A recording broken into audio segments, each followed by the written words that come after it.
আসিয়া যখন ডাক দিছে, ও দয়ার রব মালিক,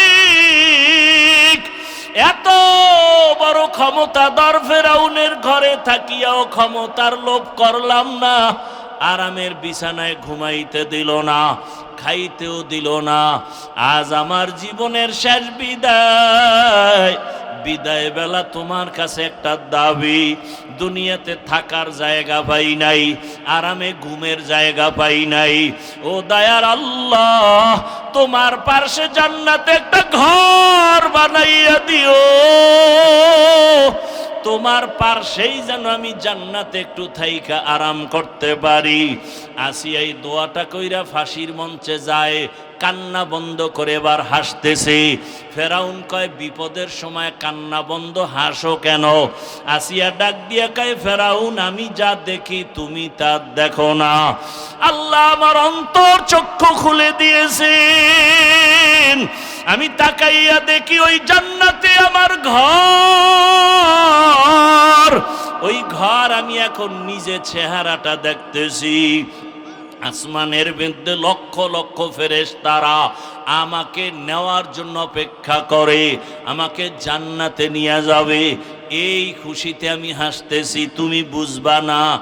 আসিয়াকে যখন শুলিবিদ্ধ করা হয়, হাসতে হাসতে দুনিয়ার থেকে আসিয়া বিদায় হয়ে গেল। ওই আসিয়া আমার মাওলার এত আশিক, রহমতের নবী বলেন কিয়ামতের দিন আসিয়ার সাথে আমি মুহাম্মদের সাথে বিবাহের ব্যবস্থা হয়ে যাবে। এরে আম্মা জান, আসিয়ার মতো বান্দি, এত বড় ক্ষমতাওয়ালা ফেরাউন, টাকার অভাব নাই, ক্ষমতার অভাব নাই, এরপরও আমার মাওলাকে কলবে জায়গা দিয়েছেন, মোহাব্বতের রং লাগছে, মুসা নবীর নজর লাগাইছে, অন্যদিকে আবার মালিকের রহমতের নজর লাগছে। আসিয়া একদিন কি যেন হাতের মধ্যে নিয়ে কাজ করে, হঠাৎ পড়ে গেছে, ফেরাউন পেছনে দাঁড়ানো, আসিয়া খেয়াল করে নাই। আসিয়া জিনিসটা উঠাইতে গিয়া বিসমিল্লাহ বলছে, ফেরাউন শুই নাই, মাথা গরম হয়ে গেল, ডাক দিয়া কয়, আসিয়া তুমি কার নাম বললা? আসিয়া বলে, এখন আর গোপন কইরা লাভ কি হবে, না ওপেন করিয়াই দেই। আসিয়া ডাক দিয়া কয়, ফেরাউন আমার মালিকের নাম আমি জবানে নিয়েছি। ফেরাউন বলে, মালিককে? মিশরের তো আমি খোদা। আসিয়া বলে, না, তোমারে যিনি বানাইছেন তিনি আমার মালিক, আমার মালিক একমাত্র আল্লাহ, তুমি ফেরাউন না। আসিয়া বলে, সর্বনাশ, তুমি যদি আমাকে খোদা না বলো তো আমার খোদাগিরির ভ্যালু নাই, একবার হলেও বলো। আসিয়া বলে, এক বিন্দু না। ফেরাউন বলে, তুমি আমারে কানে কানে বলো, বলে না, তাও হবে না। আমি যদি আসতে বলি আমার মাওলাকে ফাঁকি দেওয়া যায় না, মিশরের মানুষ তোমারে ফাঁকি দিতে পারে, আমার মালিকরে ফাঁকি দেওয়া অসম্ভব। ফেরাউন এক পর্যায়ে ব্যর্থ হইয়া ডাক দিয়ে, কাসিয়া রেডি হও, তোমাকে ফাঁসিতে দেওয়া হবে, শুলিবিদ্ধ করা হবে, তোমাকে দুনিয়া থেকে বিদায় দিব। আসিয়া বলে, ফেরাউন ভয় দেখাইও না, দুনিয়াতে একবার আসি, একদিন যাব, তবে আমার মালিকের না নিয়ে যাব না। আমার অন্তরে যে মালিকের মোহাব্বত, আমার এখন টাকার মোহাব্বত নাই, ক্ষমতার মোহাব্বত নাই, আমার পরিচয় আমার মালিক, আমার অন্তরে আমার আল্লাহকে জায়গা দিয়েছি। এখন আমার মরিয়া গেল আমার শান্তি, বেঁচে থাকলেও আমার সার্থকতা, আমার কোনো টেনশন নাই। ফেরাউন এক পর্যায়ে ঘোষণা দিয়া দিল, আসিয়ার ফাঁসি হবে, শুলিবিদ্ধ করা হবে। হাজার হাজার মানুষ রেডি হয়ে গেল দেখার জন্য। যখন আসিয়াকে শুলিবিদ্ধ করার জন্য মাঠে নেওয়া হয়, হঠাৎ করে আসিয়া কান্না শুরু করলেন, ও দয়ার মালিক,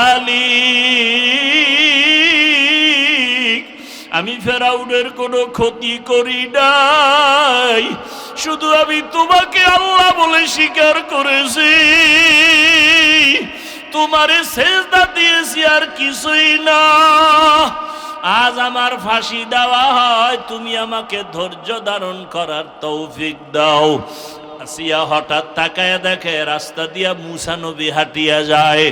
ডাক দিয়া কয়, নবী মূসা, জানেননি আমি আসিয়ার কি হালাত? কয়, জানি, তোমার এখন ফাঁসি হয়ে যাবে।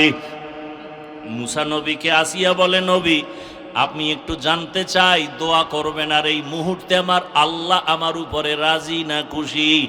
আপনি তো আমার মাওলার সাথে মাঝে মাঝে তুর পাহাড়ে গিয়া কথা বলেন, ওরে আপনি তো কত মজা গ্রহণ করেন, আমারও তো মনে চায় মালিকের কাছে গিয়া কথা বলবো। আমি তো সেই রাস্তা খুঁজতেছি। বলে, মরণের পর্দা ভেদ করিয়া যাও, মালিকের সাথে মোলাকাত হয়ে যাবে। মূসা নবীর কাছে দোয়া চাইলেন আর জানতে চাইলেন আল্লাহ আমার উপরে বেজার না খুশি? মূসা নবী বললেন, হ্যাঁ আসিয়া, তোমার উপরে আমার মাওলা এখন অনেক খুশি। আসিয়া কথা শুই না আসমানের দিকে তাকাইয়া একটা চিৎকার দিয়া বলে, কালাত রব্বি বিনিলি ইনদাকা বাইতান ফিল জান্নাহ। আল্লাহ কোরআনে ঘোষণা করলেন, আসিয়া যখন ডাক দিছে, ও দয়ার রব মালিক, এত বড় ক্ষমতাধর ফেরাউনের ঘরে থাকিয়াও ক্ষমতার লোভ করলাম না। ও দয়ার আল্লাহ, তোমার পার্শ্বে জান্নাতে একটা ঘর বানাইয়া দিও। আসিয়া এই দোয়াটা কইরা ফাঁসির মঞ্চে যায়, কান্না বন্ধ করে এবার হাসতেছে। ফেরাউন কয়, বিপদের সময় কান্না বন্ধ, হাসো কেন? আসিয়া ডাক দিয়া কয়, ফেরাউন আমি যা দেখি তুমি তা দেখো না। আল্লাহ আমার অন্তর চক্ষু খুলে দিয়েছেন, আমি তাকাইয়া দেখি ওই জান্নাতে আমার ঘর। আসমানের মধ্যে লক্ষ লক্ষ ফেরেশতারা আমাকে নেওয়ার জন্য অপেক্ষা করে, আমাকে জান্নাতে নিয়ে যাবে। এই খুশিতে আমি হাসতেছি, তুমি বুঝবা না। আসিয়াকে যখন শুলিবিদ্ধ করা হয়, হাসতে হাসতে দুনিয়ার থেকে আসিয়া বিদায় হয়ে গেল।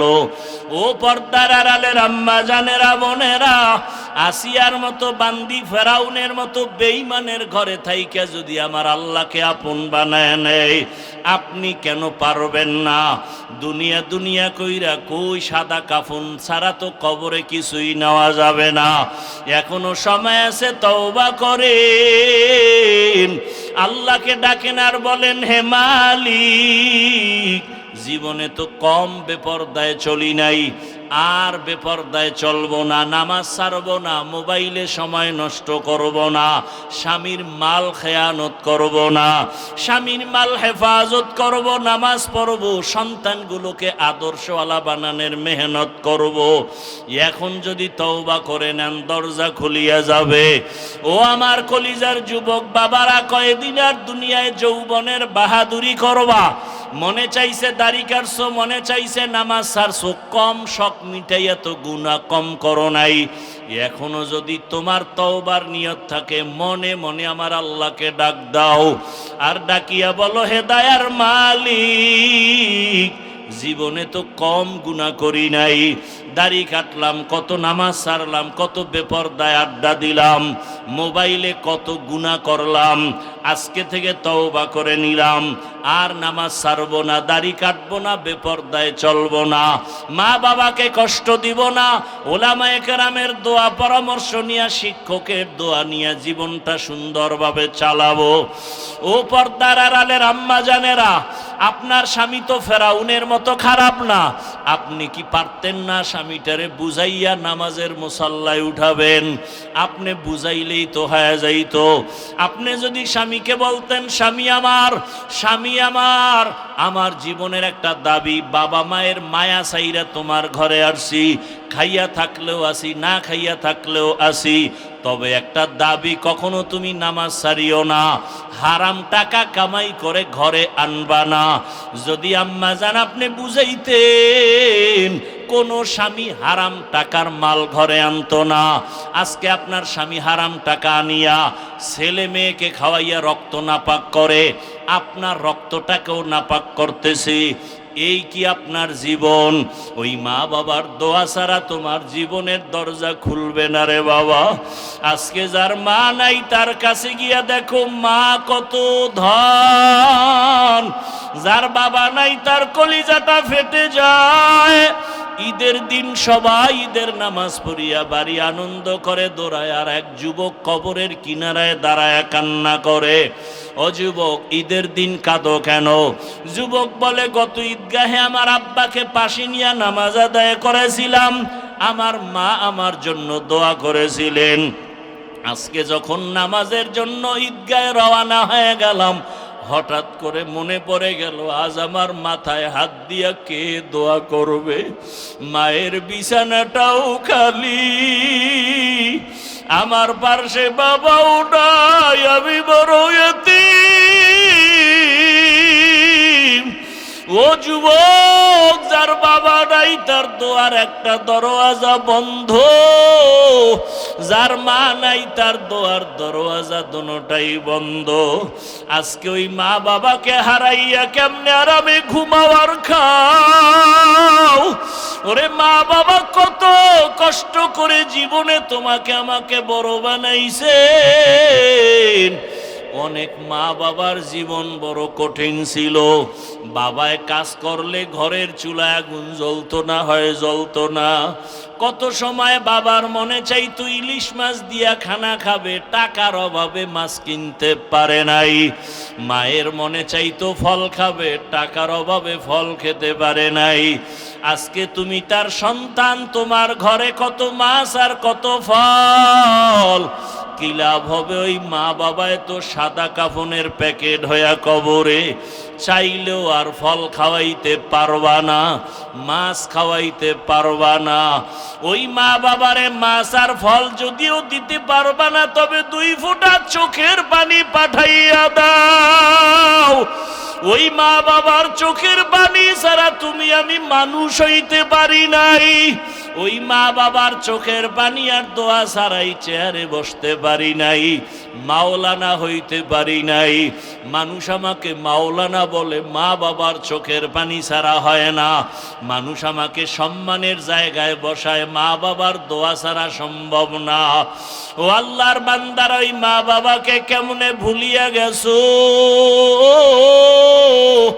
2 ফোঁটা চোখের পানি ছেড়ে দোয়া করিও। ওরে গুনার কারণে দিলটা পাথর, চোখে পানিও নাই। আল্লাহর কাছে চোখের পানির বড় মূল্য। ওরে চোখের পানি যদি না থাকে, ডানে বামে দেখো কার চোখে পানি আছে। কান্নাওয়ালার দোয়া খালি ফেরত যাবে না। ওরে আল্লাহর আযাবের ভয়, জাহান্নামের ভয় অন্তরে ঢুকাইয়া কাঁদো। ওরে আল্লাহর আযাবের ভয়ে যদি পাথর কান্না করে, তোমার আমার কপাল কেন এত খারাপ? আল্লাহ তাআলা বলেন, সুম্মা কাসাত কুলুবুকুম মিন বাদি যালিকা ফাহিয়া কাল হিজারাতি আও আশাদ্দু কাসওয়া ওয়া ইন্না মিনাল হিজারাতি লামা ইয়াতাফাজ্জারু মিনহুল আনহার ওয়া ইন্না মিনহা লামা ইয়াশাক্কাকু ফায়াখরুজু মিনহুল মা ওয়া ইন্না মিনহা লামা ইয়াহবিতু মিন খাশিয়াতিল্লাহ ওয়া মাল্লাহু বিগাফিলিন আম্মা তা'মালুন। আল্লাহর কোরআন বলে, আল্লাহর আযাবের ভয়ে কিছু পাথর কান্না করে করে ঝর্ণা প্রবাহিত করেছে। তোমরা তাকায় দেখো, পাথর থেকে পানির ঝর্ণা। আল্লাহ কয় না, আল্লাহর ভয়ে পাথর কান্না করে। কিছু পাথর আল্লাহর ভয়ে টপ টপ করে কাঁদে, কিছু পাথর আল্লাহর ভয়ে ফেটে যায়। ও মানুষ, তোমার কলব কেন এত দুর্বল? ওরে জাহান্নামের ভয়ে তোমার চোখে কেন পানি নাই? ওরে জাহান্নামের ভয়ে যদি রহমতের নবীও কাঁদেন। আল্লাহর নবী বলেন, আমি রাতের বেলা হুজরায় ঘুমাইলাম, পার্শ্বেই তো মসজিদে নববী। হঠাৎ ঘুমের মধ্যে শুনি কান্নার আওয়াজ, আমার ঘুম ভেঙ্গে গেল। নজর করে দেখি এই গভীর রাতে কে কান্না করে। আমি বের হইয়া তাকাইয়া দেখি সাধারণ কেউ না, জান্নাতি 1 নম্বরের সাহাবী আবু বকর নামাজে দাঁড়ায় দাঁড়ায় কান্না করতেছেন। আমি নবী অপেক্ষা করলাম, নামাজ শেষে আবু বকর বের হইলেন। জিজ্ঞাসা করলাম, ও আবু বকর, আপনি নামাজে দাঁড়ায় কাঁদলেন কেন? আবু বকর কান্না করে বলেন, ইয়া রাসূলুল্লাহ, আল্লাহর আদালতে কেমনে দাঁড়াইয়া জবাব দিব? হাসরের ভয়। নবীজি বলেন, আপনি তো জান্নাতের টিকিট পাইছেন, আবার ভয় কিসের? আবু বকর বলেন, ইয়া রাসূলুল্লাহ, আপনিই তো কিয়ামতের ময়দানের বয়ান করে কান্না করেছেন। আপনিই বলেছেন হাসরের মাঠে সব মানুষ উলঙ্গ দাঁড়াবে। কিয়ামতের ময়দানে সূর্যের গরমে মাথার মগজ ফেটে যাবে। জাহান্নামের আওয়াজে হাসরের ময়দানটা থরথর করে কেঁপে উঠবে। আমার মাওলাও রাগ হইয়া আওয়াজ দিবেন, লিমানিল মুলকুল ইয়াউম। ওই সময় এমন অবস্থা হবে, নবীদের গুনাহ নাই, তারাও কান্না করবেন। মুসা নবী কাঁদবেন, ঈসা নবী কান্না করবেন, ইব্রাহিম নবী কান্না করবেন। ওই সময় আল্লাহ, আমার উপায় কি হবে? নবীরা যদি কাঁদেন, আমি আবু বকরের কেমন হালাত হবে? আল্লাহ যদি ডাক দিয়া বলে, আবু বকর, জান্নাত দিয়েছি, বিনিময়ে কি আমল নিয়ে আসছো? আমি যদি বলি নামাজ, তেলাওয়াত, রোজার আমল। আল্লাহ যদি বলে, এগুলো আমার মনের মতো হয় নাই, আমি যেইভাবে তেলাওয়াত চাইছি ওভাবে দিতে পারো নাই, আমি যেইভাবে নামাজ চাইছি, সেজদা চাইছি, ওভাবে দিতে পারো নাই, আমি যেইভাবে তেলাওয়াত শুনলে মজা পাইতাম ওইভাবে তেলাওয়াত তুমি দিতে পারো নাই। তখন আমার মাওলায় যদি বেজার হইয়া যায়, সাথে সাথে আওয়াজ হবে, ওরে জাহান্নামের হ্যান্ডকাপ লাগাইয়া ধরো। আল্লাহ তো রাগ হইয়া যদি বলে, ওকে ধর। ওয়াসিকাল্লাযীনা কাফারু ইলা জাহান্নামা যুমারা। জাহান্নামের হ্যান্ডকাপ যখন লাগবে, আমার উপায় কি হবে? ইয়া রাসূলুল্লাহ, আমি তো এত দুর্বল, দুনিয়াতে সূর্যের গরম সহ্য করতে পারি না, একটা বেতের বাড়ি সইতে পারি না, মশার কামড় সইতে পারি না। গুনাহগার হইয়া মালিকের দরবারে দাঁড়াইলে সূর্যের গরম কেমনে সহ্য করব? জাহান্নামের আগুনের গরম কেমন করে সহ্য করব রে আল্লাহ? এই ভয়ে আমি কান্না করেছি। ও আল্লাহর বান্দারা, আবু বকরের নামাজ কত সুন্দর, তেলাওয়াত কত সুন্দর, রোজা কত সুন্দর, ইখলাস তাকওয়া কত সুন্দর, এরপরেও যদি কান্না করেন, আপনার আমার তো নামাজ নাই, রোজা নাই, তেলাওয়াত নাই, মানুষকে দেখাবার জন্য যা কিছু করি, আপনার আমার কি পরিমাণ কান্না উচিত, অথচ চোখে পানি নাই। ডানে বামে তাকাইয়া অনেকে কান্না দেখাও চোখে পানি আসে না, কপাল বড় খারাপ। একটা গরু যখন ক্ষেতের মধ্যে গিয়া মালিকের ধান খায়, আর একটা গরু দেখা দেখি যখন খাওয়া শুরু করে, মালিক বেত দিয়া যখন বাড়ি দেয়, একটার উপরে বেতের বাড়ি দিলে আর একটা দৌড়ায়, মনে মনে ভয়, ওর পরে বেতের বাড়ি আমার কপালে আসবে। ও আল্লাহর বান্দারা, জাহান্নামের ভয়, ওরে তোমার আমার অন্তরে কেন ভয় নাই?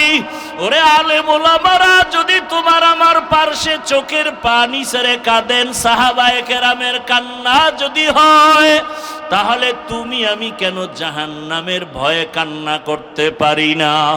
কপাল বুঝি খারাপ। ওরে মাওলানা হয়েছি ঠিক, তবে মানুষ এখনো হইতে পারি নাই। আল্লাহর কাছে দোয়া করো, চোখের পানি সারো, যদি কান্নাওয়ালা কেউ থাকে তার কাছে দোয়া চাও, আল্লাহর কাছে তওবা করো।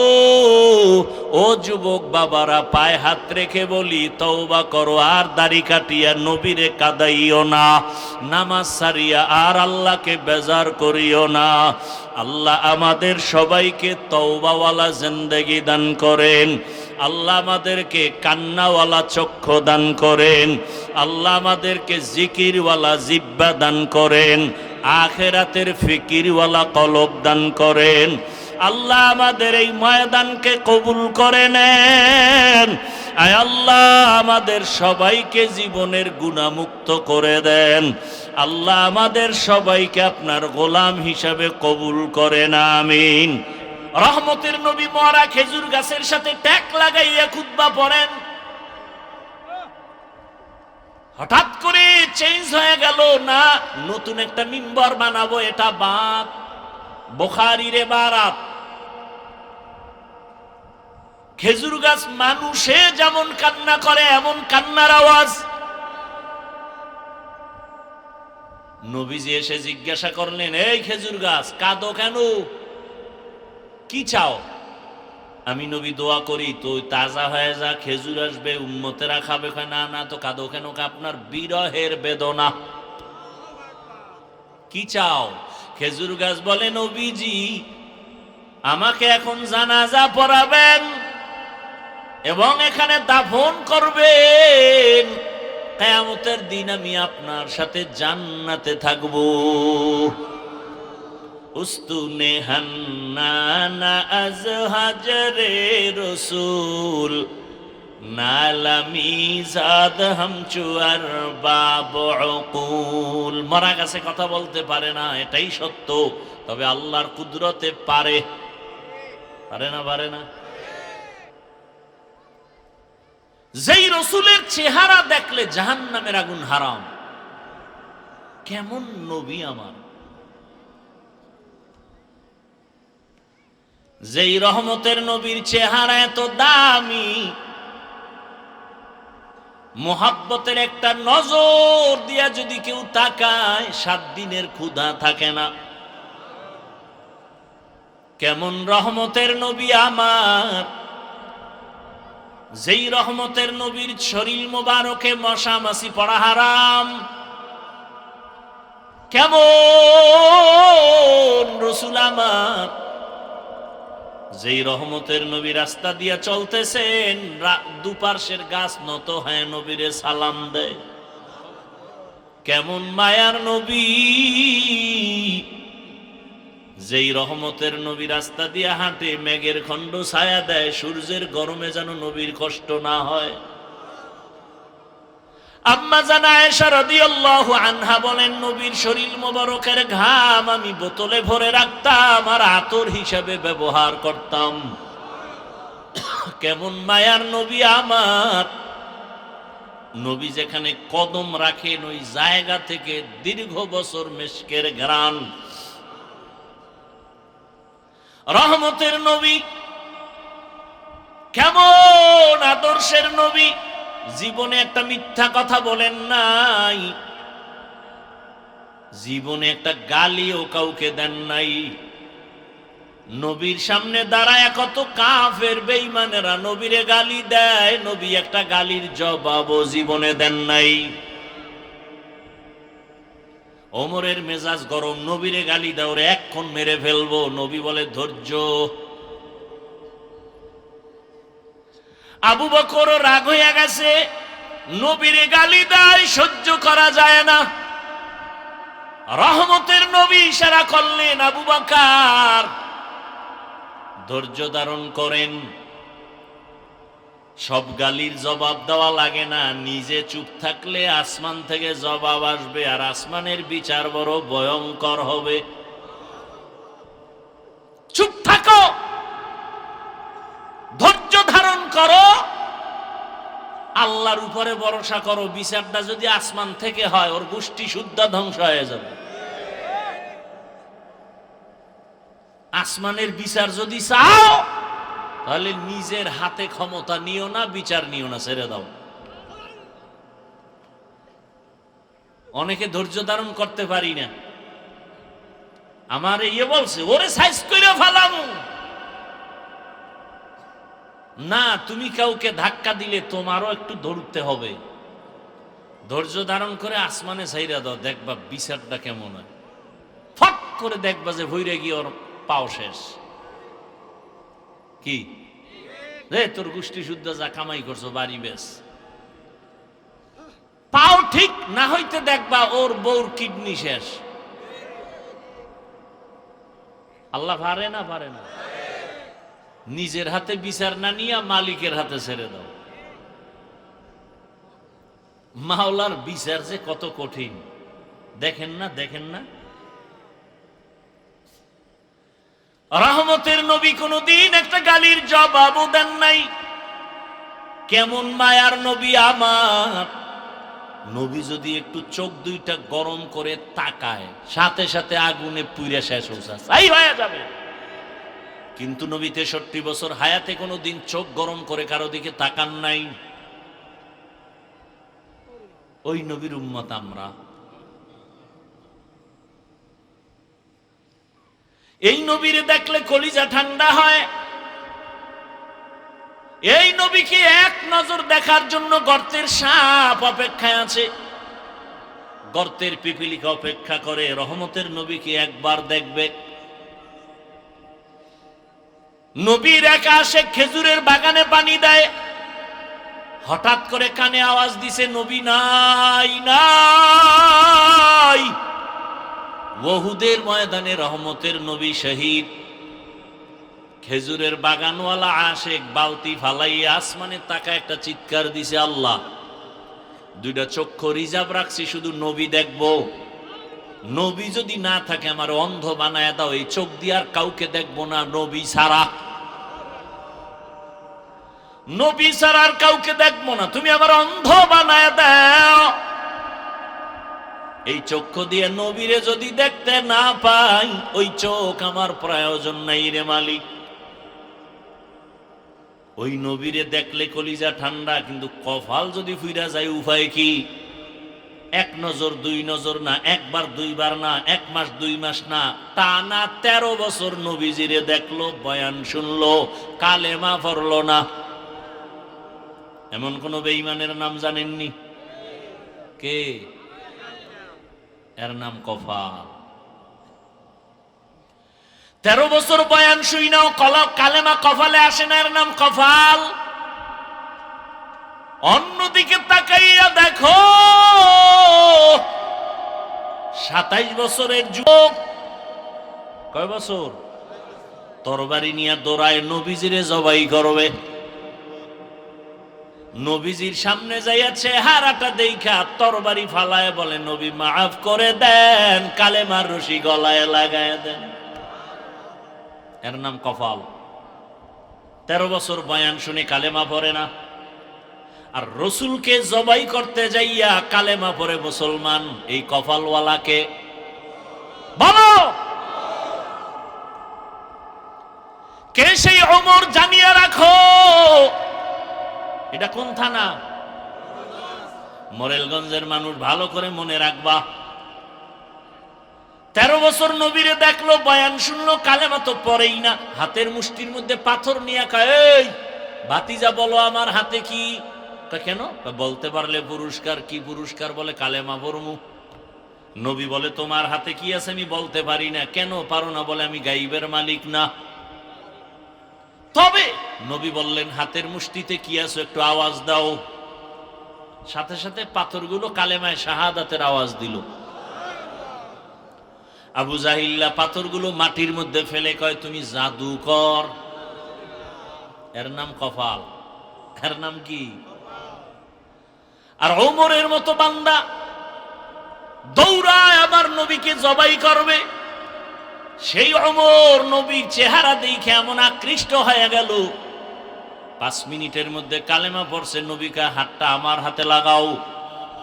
রহমতের নবীর হাতে লাগাইছে তো পাওয়ার হাসতকে এমন ভাবে, নূরের আলো ওমরের কলবের মধ্যে গিয়ে আঘাত করেছে।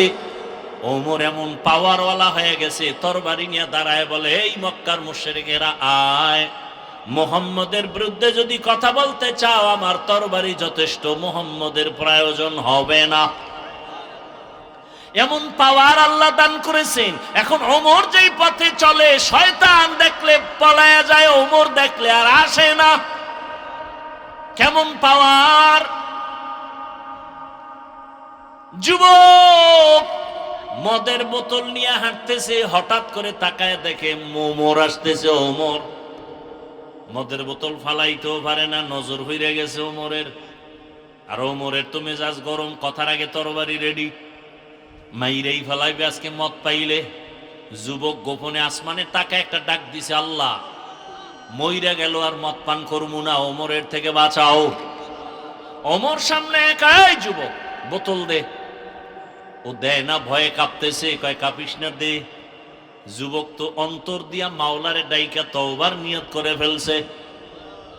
বোতলটা ওমরের হাতে দেওয়ার পর ওমর বোতলের মদওয়ালা বোতলটা নিয়ে তাকায়, দেখে এক ফোঁটা মদও নাই, পুরা বোতলটাই সাদা দুধে ভরা।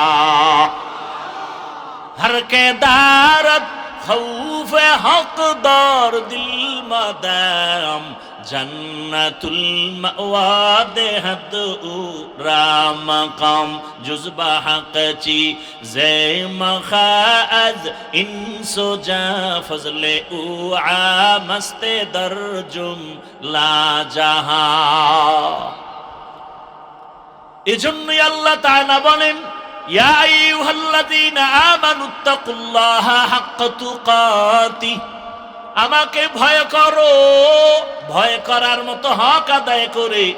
সাহাবায়ে কেরাম পেরেশান হয়ে গেলেন, আল্লাহ যত বড় ওই পরিমাণ হক আদায় করে ভয় করা সম্ভব না। নবীও পেরেশান। আল্লাহ জিবরাইলের রেখা আয়াত নিয়ে যাও, ইত্তাকিল্লাহা মাস্তাতাতুম, আমার হক আদায় করে ভয় করা লাগবে না, বরং বান্দা তার সাধ্য মতো আমাকে ভয় করলেই হবে। ভয় করব কাকে? ভয়ের নাম তাকওয়া, ভয়ের নাম খশিয়া, ভয়ের নাম খাউফ। ওয়া আম্মা মান খাফা মাকামা রাব্বিহি ওয়া নাহান নাফসা আনিল হাওয়া ফাইন্নাল জান্নাতা হিয়াল মাওয়া। আল্লাহর ভয়, ভয়। নবীজির কোনো গুনাহ নাই, সেই নবীকেও আল্লাহ বলেন আমাকে ভয় করেন। ইয়া আইয়ুহান নাবিয়্যুত্তাকিল্লাহ ওয়া লা তুতিইল কাফিরিন ওয়াল মুনাফিকিন। ও নবী, আপনি আমাকে ভয় করেন, কাফের মুনাফিকের অনুসরণ করবেন না। আজকে আমি যদি আপনাদের জিজ্ঞাসা করি, আপনারা কারা কারা আল্লাহকে ভয় করেন, এখানে প্রত্যেকটা মানুষ হাত উঠাইয়া বলবে, হুজুরদের থেকে আমরা বেশি আল্লাহকে ভয় করি। অথচ নামাজ নাই, রোজা নাই, তেলাওয়াত নাই, সুদের টাকায় ব্যবসা করে, ঘুষের টাকায় ব্যবসা করে, লোন উঠাইয়া দোকানদারি করে, সেও বলে আল্লাহকে ভয় করি। দাড়ি রাইখা বলি আল্লাহকে ভয় করি। আপনাদের মধ্যে অনেকে দাড়ি সারা বলে আল্লাহকে ভয় করি। আমি নামাজ পড়িয়া বলি আল্লাহকে ভয় করি। আপনারা নামাজ বাদ দিয়া বলেন আল্লাহকে ভয় করি। বলেন, দুই দলের ভয় কি সমান? সমান তো নাই, বরং আমি বলবো আপনার ভয় নাই, ভয় জিনিসটা বুঝেনই না। বলে ভয় কেমন? কয়েকটা সন্তান মা বাবাকে ভয় করে, বলে তার প্রমাণ কি? মা বাবার সামনে অন্যায় করে না, বেতের বাড়ির ভয়ে। একটা ছাত্র শিক্ষকের ভয় করে, প্রমাণ?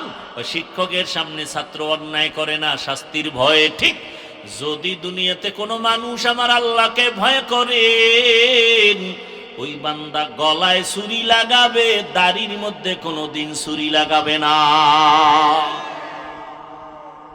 দাড়ির মধ্যে অস্ত্র লাগাবে না। আহ, কে বুঝাবে, কে বলবে? ওই যে কপাল,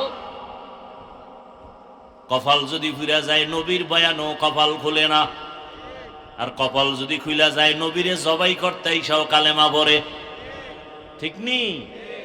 বহুদিন ধরে প্রচারণা চলতেছিল, এখানে বয়ান হবে, অনেকে আসার নিয়ত করিয়ে আসতে পারে না, কপাল। আর এক দল আসছে ঠিক, কিন্তু প্যান্ডেলে ঢুকতে পারে নাই, দোকানপাটে ঘুরে ঘুরে আড্ডা দেয় আর কবিরা গুনাহ করে, এর নামও কপাল।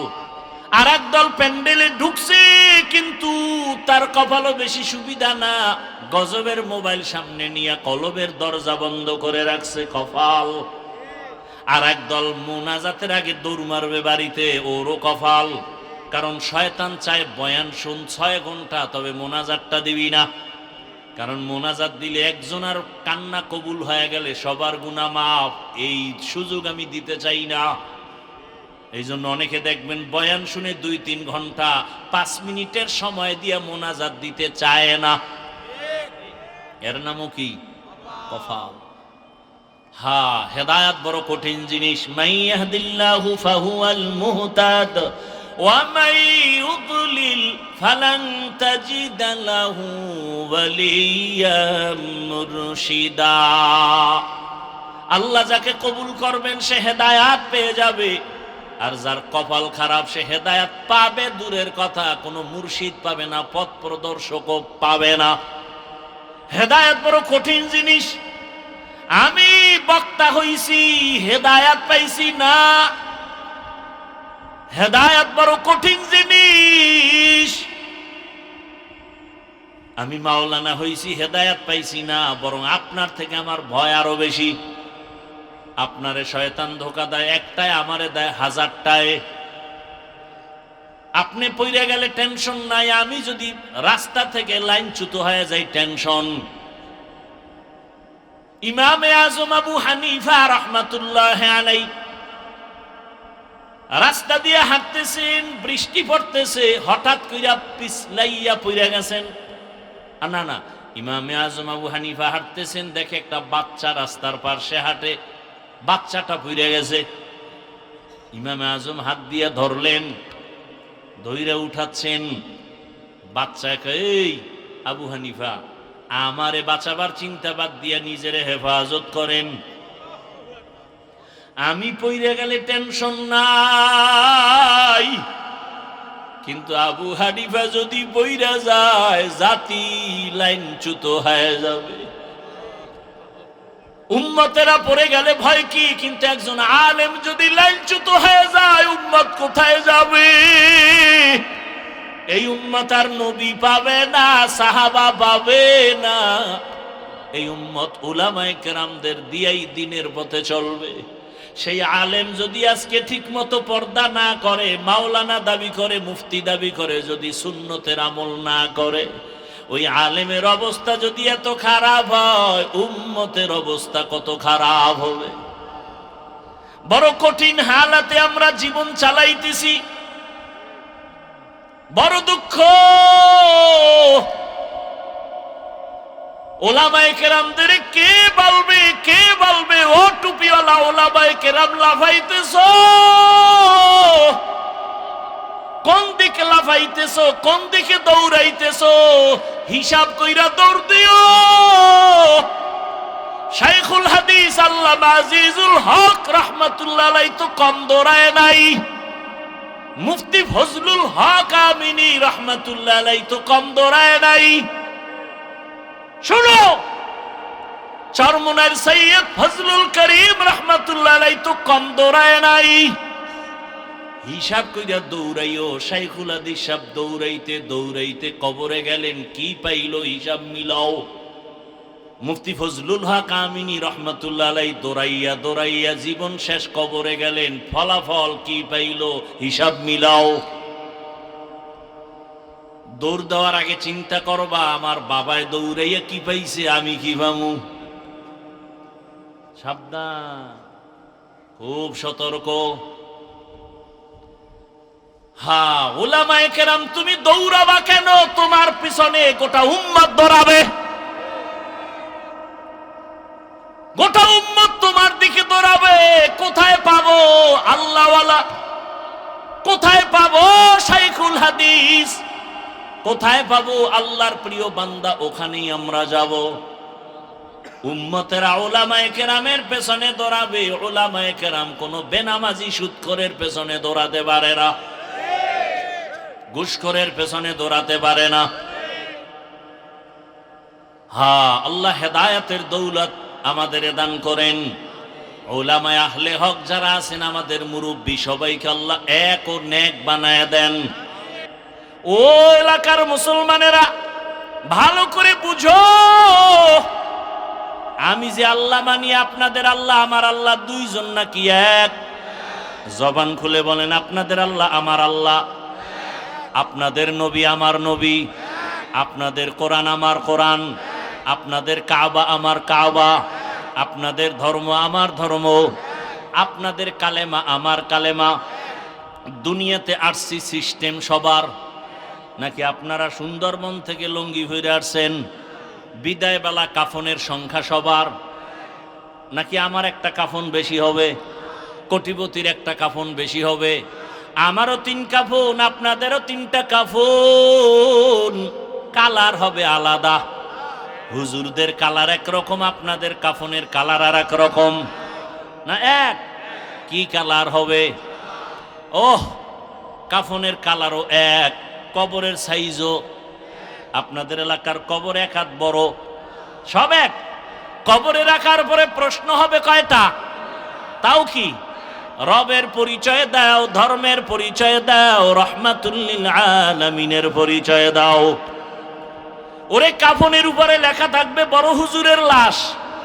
হ্যাঁ, এত বাহাদুরি কই?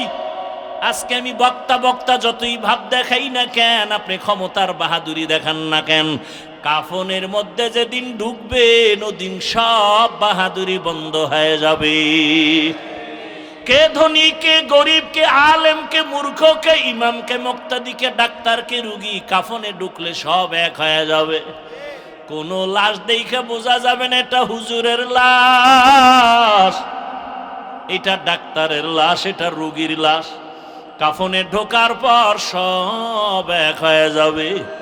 আপনার আল্লাহ, আমার আল্লাহ এক, নবী এক, কোরআন এক, কাবা এক, ধর্ম এক, কালেমা এক। তাহলে আপনার আমার লেবাস পোশাক কেন আলাদা হবে? পোশাকটাও তো এক হওয়া দরকার। ও বাবা, আপনার এত বয়ান করা লাগবে কেন? অথচ আপনার পেছনে সময় দিতে দিতে পুরা বছর শেষ হয়ে গেল, বৃষ্টি নাই, রৌদ্র নাই, দৌড়াচ্ছি। শুধু আমি একা, হাজার হাজার ওলামায়ে কেরাম, তাবলিগওয়ালারা দৌড়ায়, পীর মাশায়েখরা দৌড়ায়, জুমার মসজিদের খতিব সাহেবের বয়ান। এত মেহনতের পরেও কেন নামাজ পড়েন না? কেন রোজা রাখেন না? কি ভাবছেন আমরা হুজুরেরা বুঝি ভুল পথে আছি?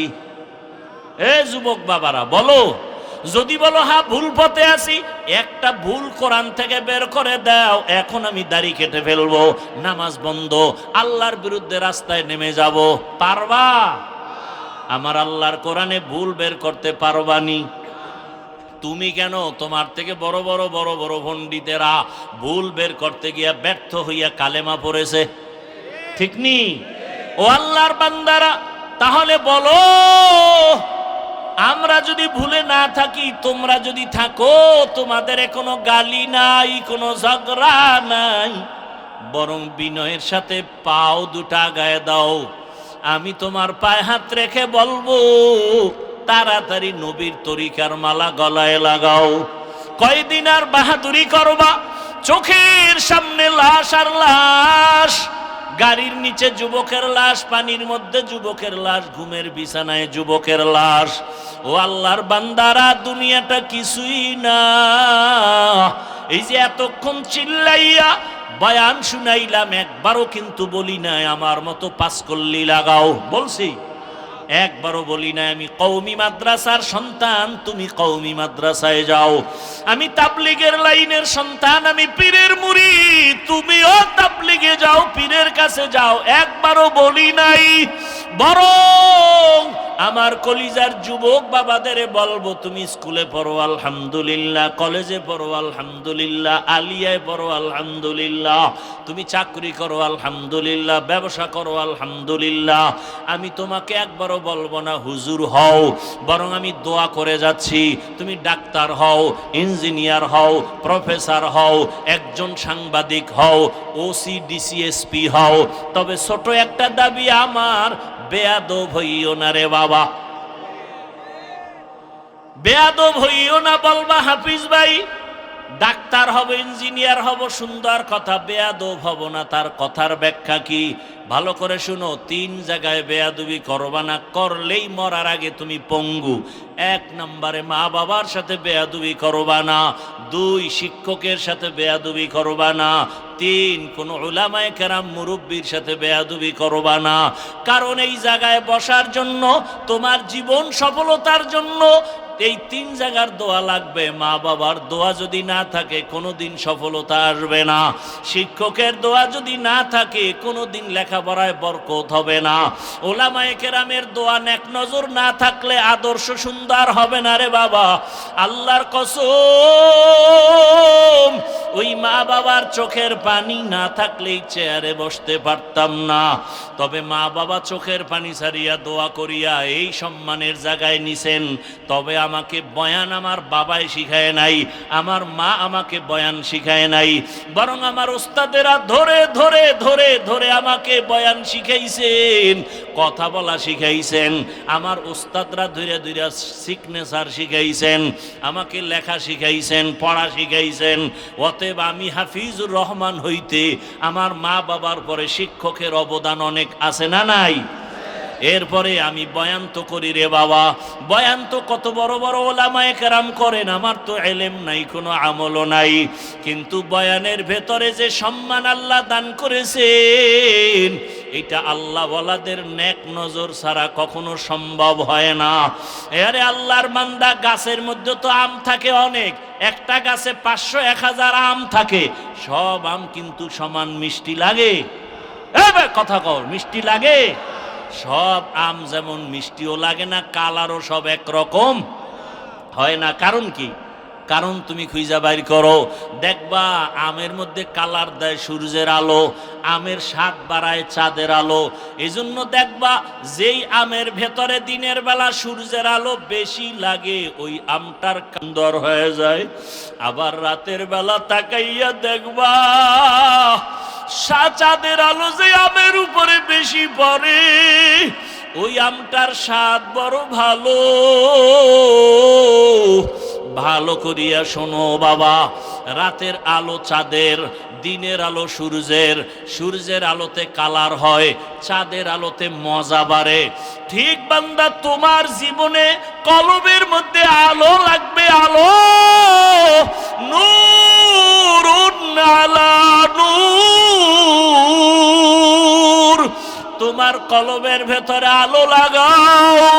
একটা হলো জাহিরি আলো, আর একটা বাতিনি আলো লাগবে। জাহিরি আলো আল্লাহওয়ালাদের নেক নজর, আল্লাহওয়ালাদের নজর যার দিকে যত বেশি লাগবে, তার কথার ভিতরে রুহানিয়তের কালার বেড়ে যাবে, তার কথার মধ্যে কালার বেড়ে যাবে, কথার রং ঢং আলাদা হবে।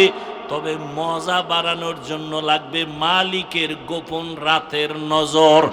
আমার মাওলা কুদরতের নজর দেওয়ার জন্য প্রতিদিন প্রথম আসমানে হাজির।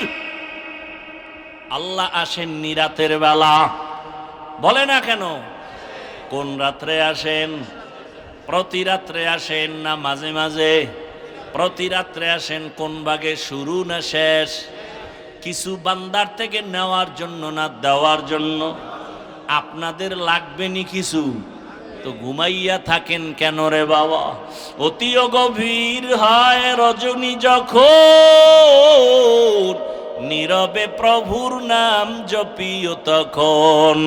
প্রভুর করুণা যদি পাইবারে চাও, গভীর রাতে উঠে প্রভুর গুণগান গাও।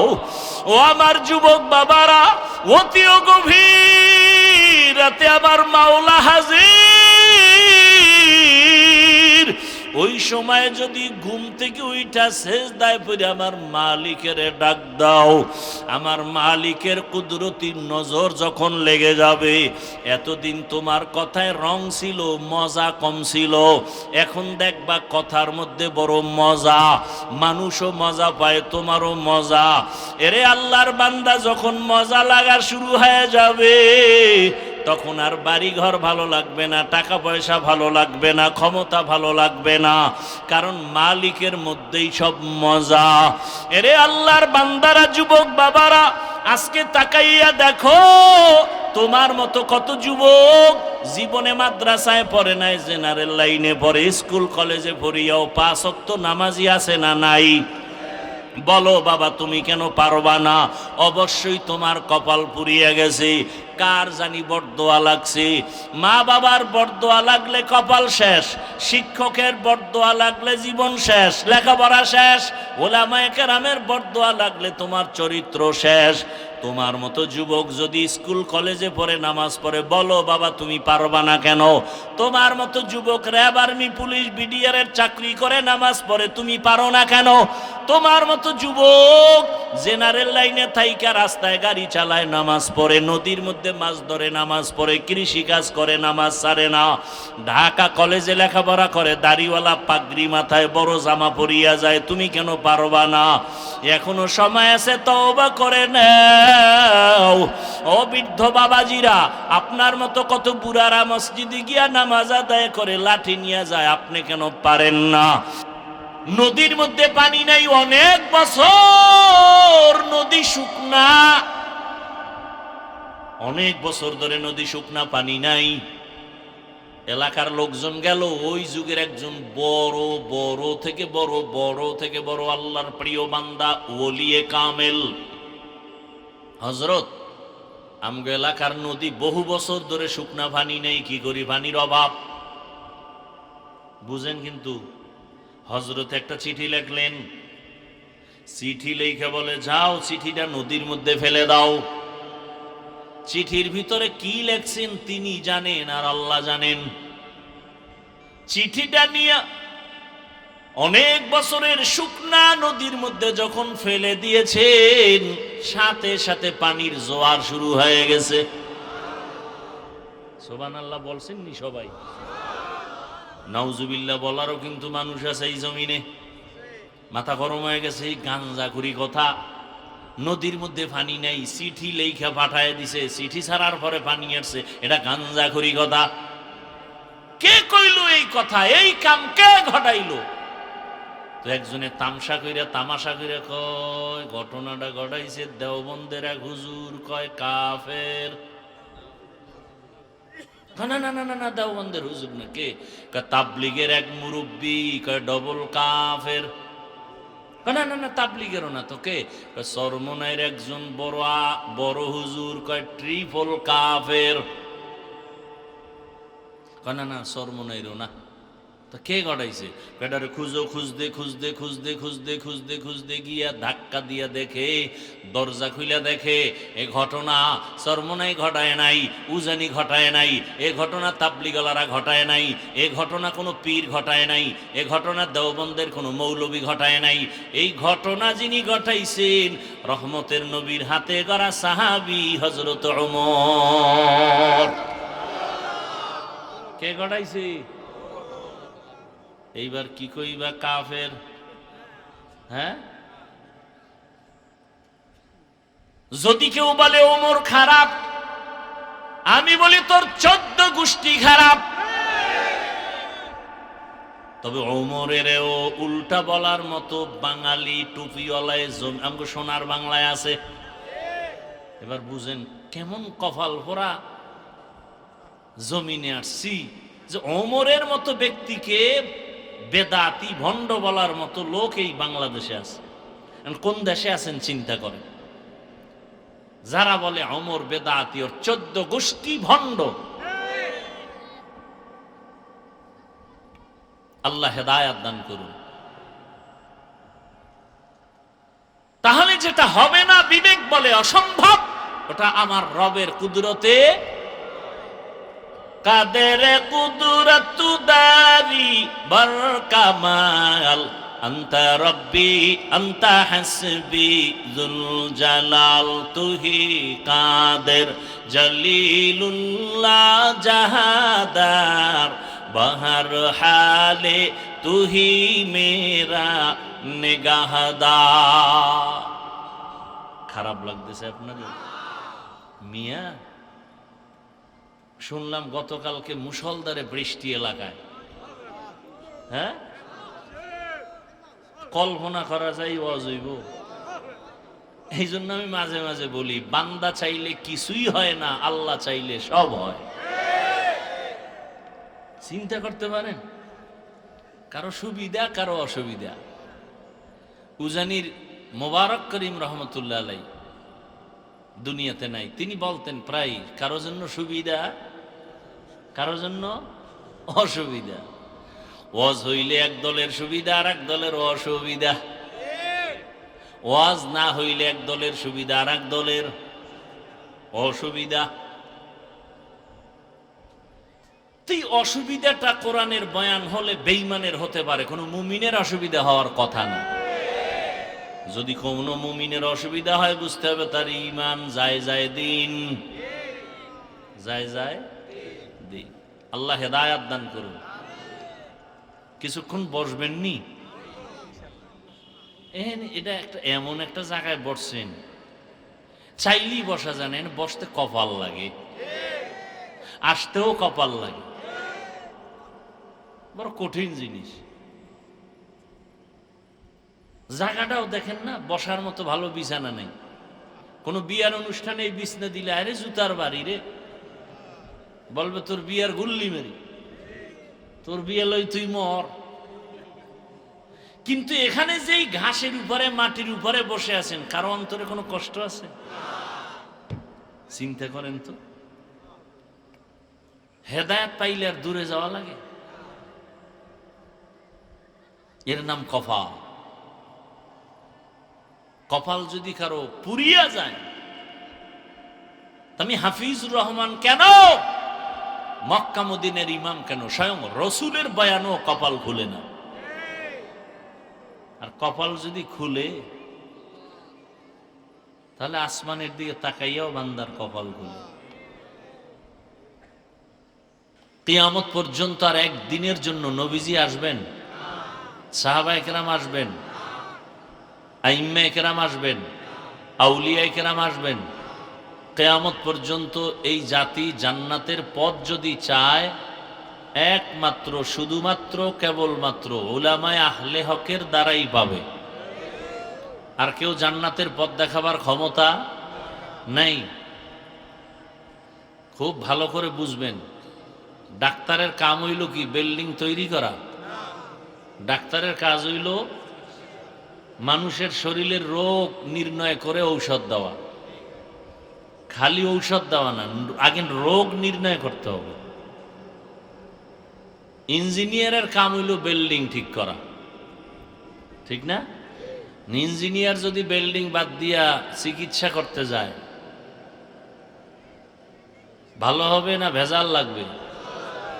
ডাক্তার যদি ডাক্তারি বাদ দিয়া বিল্ডিং তৈরি করার কামে যায়, সমাধান হবে না ভেজাল লাগবে?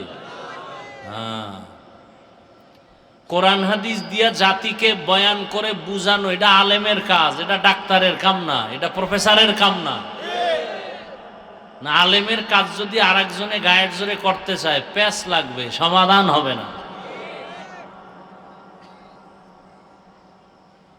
এত সোজা না। কোরআন শরীফ হাতের মধ্যে নিবেন 250 গ্রাম ওজন, একটা বাচ্চাও ধরতে পারে না, পারে না? হালকা না? হাকিকতে এটার ওজন কত? আসমান কয় আমি নিতে পারবো না এই ওজন, জমিন বলে এই ওজন আমি নিতে পারবো না। লাউ আনজালনা হাযাল কুরআন আলা জাবালিন লারাআইতাহু খাশিআম মুতাসাদ্দিআম মিন খাশিয়াতিল্লাহ ওয়া তিলকাল আমসালু নাদরিবুহা লিন-নাসি লাআল্লাহুম ইয়াতাফাক্কারুন।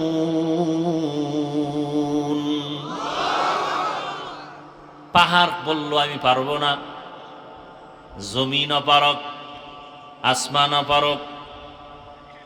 এই কোরআন আল্লাহ বলেন আমি মানুষকে দিলাম, জাহেল মানুষ যারা ওদের উপরে চাপায় দিলাম। তাও কিন্তু আল্লাহ একসাথে দেন নাই। সারা দুনিয়ার মানুষের ভেতরে একজন মানুষ, একজন ব্যক্তি শ্রেষ্ঠ, যার কোনো তুলনা নাই, রাহমাতুল লিল আলামিন। আল্লাহ তাকে কোরআন দান করেছেন, একত্রে দেন নাই। জমিনের মধ্যে আল্লাহ রহমতের নবীকে পাঠাইয়াই কোরআন দেন নাই। দীর্ঘ 40 বছর পর্যন্ত রহমতের নবীকে ঘাত প্রতিঘাতের মাধ্যমে বিভিন্ন মুসিবতের মোকাবেলা করে করে নবীকে যোগ্য করে তুললেন। কিতাব 40 বছর পরে নবীর হাতে আসলো, তাও পুরাটা না, মাত্র 5 আয়াত। ইকরা বিসমি রাব্বিকাল্লাযী খালাক, খালাকাল ইনসানা মিন আলাক, ইকরা ওয়া রাব্বুকাল আকরাম, আল্লাযী আল্লামা বিল কলম, আল্লামাল ইনসানা মা লাম ইয়ালাম। 5 আয়াত দিয়া জিব্রাইল যখন আসছে নবীরে চাপ দিছে, নবী বলেন বুখারীর এবারাত, আমার এমন কষ্ট, এমন অসুস্থতা, মনে হয় মরণের কষ্ট শুরু হয়ে গেল। মাত্র 5 আয়াত দিয়া জিব্রাইল নাই 3 বছরে।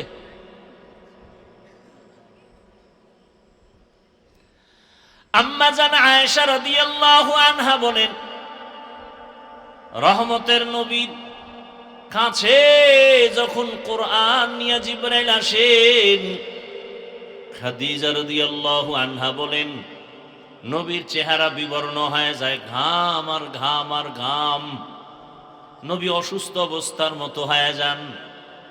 5 আয়াত, 10 আয়াত, 100 আয়াত, 5 আয়াত আসছে, 3 বছরে আর নাই। 3 বছর পরে আবার আসছে জিবরাইল, ইয়া আইয়ুহাল মুদ্দাসসির কুম ফাআনজির রাব্বাকা ফাকাব্বির ওয়া সিয়াবাকা ফাতাহহির। আপনারা জানা থাকলে বলেন, নবীজির কাছে এই কোরআন আসতে কয়দিন লাগছে? খবর নাই। কয় বছর? 30 পারা এই ছোট্ট 250 গ্রামের কোরআন রসুলের কাছে আসতে লাগলো 23 বছর। যে রসুলের কোনো মেধার তুলনা নেই, জ্ঞানের তুলনা নাই, সেই রসুলের কাছে কোরআন আসতে যদি 23 বছর লাগে, সেই কোরআন আপনি রাতারাতি বইরা তাফসীর করবেন, এত সোজা। ইলমেরা ইজাজু করদান বেহিসাব, খলকেরা দান জবাবে বাসওয়াব, হক না দারদ হক না দারদ দোস্তে খলকা জারেরা, নিস্তে ই খসলত একে দিনদারেরা। বাহাদুরি করেন না? সাহাবায়ে কেরামের যেই পরিমাণ ইলম বর্তমান দুনিয়াতে, তাদের মতো বড় একজন মুফতি আসেনি দুনিয়ায়? আছে? নবীজির মতো, সাহাবায়ে কেরামের মতো একজন মুফাসসির বর্তমান দুনিয়াতে আছে? কিয়ামতের আগে আসবে। সারা দুনিয়ার ভেতরে সব থেকে এই যে কোরআনের তাফসীর, এই 250 গ্রাম কোরআন, কিন্তু এইটার পাওয়ার কত? কোরআনের একটা ভাগ হইল তাফসীর, এই কোরআনের একটা অংশ হলো দর্শন, হিকমত। কোরআনের একটা অংশ হলো ইলমে ফাসাহাত, বালাগাত। কোরআনের একটা অংশ ইলমে নাহু, ইলমে সারফ। তাফসীরের আলোকে যদি কেউ কোরআন অধ্যয়ন করে, হাজার হাজার বছর হায়াত যাবে, শেষ করতে পারবে না কি পরিমাণ তাফসীরের লাইনে ইলম আছে কোরআনের। আবার দর্শনের লাইনে যদি কোরআন অধ্যয়ন করতে যায়, হাজার হাজার বছর শুধু অধ্যয়ন করবে, শেষ করতে পারবে না। সারা দুনিয়ার বিজ্ঞানীরা কথা বলতে বাধ্য, পৃথিবীতে যত কিতাব আছে বিজ্ঞানের, কোরআনের উপরে একটাও নাই। সমস্ত দুনিয়ার দার্শনিকরা কথা বলতে বাধ্য যে পৃথিবীতে যত দর্শনের কিতাব দেখছি, কোরআন থেকে একটাও বড় নাই। ইতিহাসবিদরা কথা বলেছে, পৃথিবীতে ইতিহাসের কিতাব কোরআন থেকে একটাও দামি আর কোনো কিতাব নাই। এত বিশাল সমুদ্র, এই সব এলেম কে পাইছেন? আল্লাহর থেকে। কে পাইছেন? নবী। নবী ভাইয়া খুশি না বেজার? কেমন খুশি? নবী বলেন, উতিতু ইলমাল আউয়ালিন ওয়াল আখিরিন, নবী খুশি হয়ে কয়, আল্লাহ আমাকে আউয়াল আর আখিরের ইলম সব আমাকে দান করেছেন। ঈসা নবী যা পাইছেন আমি তা পাইছি, মুসা নবীরটাও পাইছি, আদমেরটাও পাইছি, ইব্রাহিমেরটাও পাইলাম, নূহ নবীর কাছে আসছে তাও পাইলাম। সব নবী রাসূলদের কাছে আল্লাহ যতটুকু ইলম দান করেছেন এগুলো পুরাটা আল্লাহ আমাকে দান করেছেন। নবী অনেক খুশি, অনেক ইলম পেয়েছি। আল্লাহ কি কয়, মা উতিতুম মিনাল ইলমি ইল্লা কালিলা। দেখছেন নি কারবার। আল্লাহ কয়, নবী আপনাকে যে ইলম দিছি খুব সামান্য। তাহলে এবার বুঝেন তো কত ইলম আল্লাহর কাছে এখনো জমা। নবী কয় আউয়াল আখিরের সব পাইছি, আল্লাহ কয় আপনাকে দিছি সামান্য। আপনি পাইছেন ঠিক, কিন্তু দেনেওয়ালা তো আমি। আমার পাত্রে কি পরিমাণ আছে এটা না আমি জানি। আমার পকেটের ভেতরে 1 লাখ টাকার একটা বান্ডিল আছে। কথার কথা, আবার প্যাঁচ লাগাই না। একজনে আমাকে বলতেছে, গরিব মানুষ, হুজুর আমার 1000 টাকা দেন, আমি খুব অসহায়। আমি পকেট থেকে উঠাই 1 লাখ টাকার বান্ডিল থেকে 5000 দিলাম গোপনে। ও চাইছে কত, পাইছে কত? খুশি না বেজার? খুশির ঠেলায় লাভ দিয়ে লঙ্গি ছিঁড়ে লাইছে। অনেক পেয়েছি, অনেক। ও তো 1000 চাইছে, 5000 পেয়ে খুশি, অনেক পাইছে। আমি কই, আমার পকেটে যেই পরিমাণ টাকা আছে সেই তুলনায় তোমাকে দিছি সামান্য। রহমতের নবী সব পেয়েছেন। আল্লাহ বলেন, নবী আপনাকে সামান্য দিয়েছি, সামান্য, কলিল। আর সব ইলম আমার কাছে জমা।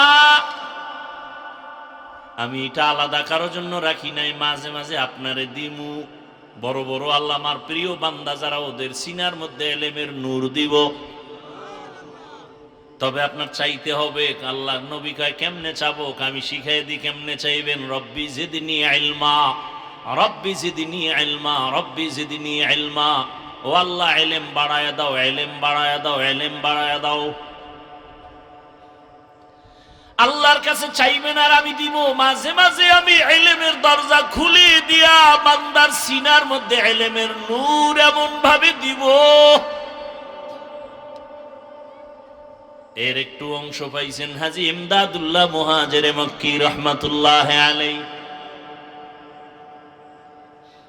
আমাদের মাদ্রাসা লাইনে 6 ক্লাস পর্যন্ত পড়ছেন, বাকি আর কিতাব পড়েন না। কাফিয়া পর্যন্ত পড়িয়া হঠাৎ করে মাথার মধ্যে ঢুকছে, আল কালেমাতুল লফজু নুজিয়ালি মানান মুফরাদান ভরলে কি হইব? একজনে কয়, এডি পড়তে পড়তে মালিকেরে ভাবা যাইব। হাজী ইমদাদ চিন্তায় পড়ে গেল, আমার মালিককে, মালিকেরে কেমনে পাই? মালিককে? ওদিকে মাথা ঢুকে গেছে, ব্রেন ঘুরে গেছে, এখন আর পড়া ভাল লাগে না, মালিকেরে দরকার। হাজী ইমদাদ পাগলের মতো হয়ে গেল। স্বপ্নের মধ্যে দেখায়, এমনে ভাবি না, মালিকের সাথে যার পরিচয় আছে তার কাছে যা। মালিকের সাথে পরিচয় আছে একজন আল্লাহর বান্দা, আহলুল্লাহ, ওলি কামিল, নূর মুহাম্মদ জানজানবী রহমাতুল্লাহ আলাইহি। যাও তার কাছে যাও। কোথায় গেলে পাবো? অমুক জায়গায় চলে যাও, জানজানব জায়গায় চলে যাও। হাজী ইমদাদ ওখানে গিয়ে দেখে, যাইতে যাইতে দেখে একটা ছোট্ট ঘরের মধ্যে নূর মোহাম্মদ মক্তবে পোলাভান ভরায়, আলিফ বাতা ভরায়। সালাম দেওয়া মাত্র নূর মোহাম্মদ বলে, আয় ইমদাদ, मेरे दरबार आने में इतने देर क्यों हुआ? कहो, আমার কাছে আসতে তোমার তো দেরি হলো কেন? হাজী ইমদাদ চিন্তা করে, আমার নাম জানলো কেমনে? আউলিয়ারা কারে উকবা ইখতিয়ার, জাহেলারা কারে দুনিয়া ইখতিয়ার। ইমদাদের মনে একটা প্রশ্ন, বড় বুজুর্গের কাছে আমারে স্বপ্নে দেখানো হইল যে মক্তবের হুজুর নূর মোহাম্মদ চেহারার দিকে তাকায় কয়, কিসের প্রশ্ন করো? হাদিস কি পড়ো না? খায়রুকুম মান তাআল্লামাল কুরআনা ওয়া আল্লামা। জমিনের মধ্যে শ্রেষ্ঠ ওই ব্যক্তি যে কোরআন শিখে অন্যকে শিখায়, সেই তো বড়। ইমদাদকে আমাকে বায়আত করায়া দেন। জাহিরি ইলম যা পাইছি, এখন মারিফতের নূর দরকার। বলে তুমি আগে লেখাপড়া শেষ করো, তারপরে আসো মারিফতের সবক দিব। হাজী ইমদাদুল্লাহ মুহাজির মক্কি রাহমাতুল্লাহ আলাইহি দোয়া নিয়া বিদায় আবার আসলেন দেশে। আইসা কিতাব পড়বে, আল্লাহর কুদরত, কিতাব খুলে দেখে পৃষ্ঠার মধ্যে কোনো লেখা নাই। কপাল খারাপ, এগুলো বুঝার মতো এ জমিনে মানুষ নাই, বুঝানেরও মানুষ নাই, বিরোধিতা করার মানুষের অভাব নাই। ঠিক নেই? ওই যে আমগো গ্রামে কয়, লিখতে না জানলো মুসবার জম, লিখতে না পারলো কি পারে? মুছতে পারে। দেখেন না, মাদ্রাসায় টাকা দেয় না, মসজিদে টাকা দান করে না, ওয়াজেও দেয় না, বারবার হিসাব চায়। এরকম বেয়াদব আসেনি? নামাজ নাই, রোজা নাই, কামগো দিল পরিষ্কার। কথায় কথায় অনেক দূরে চলে গেছি। মনে আছে কোথার থেকে গেছি?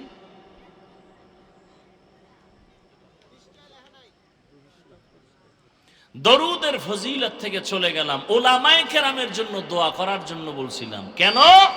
কিয়ামত পর্যন্ত নবী আসবেন না, সাহাবা আসবেন না, কেউ আসবেন না। জাতিকে জান্নাতের পথ দেখাবে উলামায়ে কেরাম। আর কেউ দেখাবে? উলামায়ে কেরামের কাজই হলো এটা। ওয়াজআলনা মিনহুম আইম্মাতান ইয়াহদুনা বিআমরিনা ওয়াজআলনা মিনহুম আইম্মাতান ইয়াহদুনা বিআমরিনা। উলামায়ে কেরামের কাজ কি? এই আয়াতে আল্লাহ বলছেন। ডাক্তারের কাজ মানুষের চিকিৎসা করা, ইঞ্জিনিয়ারের কাজ হলো বিল্ডিং তৈরি করা। উলামায়ে কেরামের আসল কাজ হলো জান্নাতের পথ দেখাবে, উম্মতকে জাহান্নাম থেকে বাঁচাবে। তাহলে আলেম খালি এই কামই করবে, এগো পিছে খাওয়ান দাওয়ানের ব্যবস্থা কে করবে? আল্লাহকে আমি নিজে করব।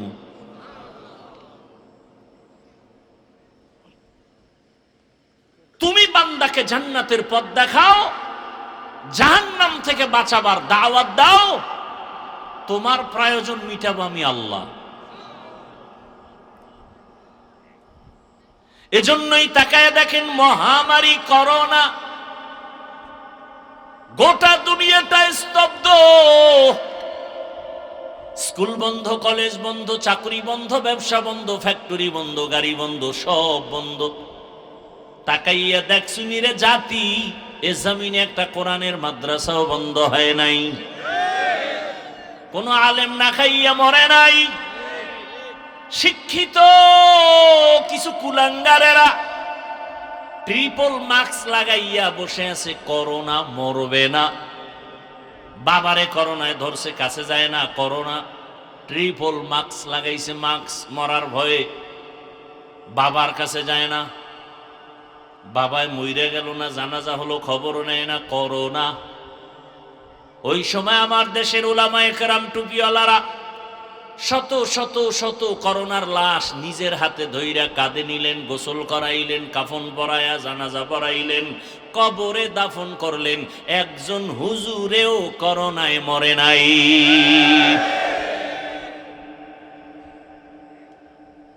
এক দল আসে, আর এক দল ভাগে, আর এক দল ভাগে, আর এক দল আসে।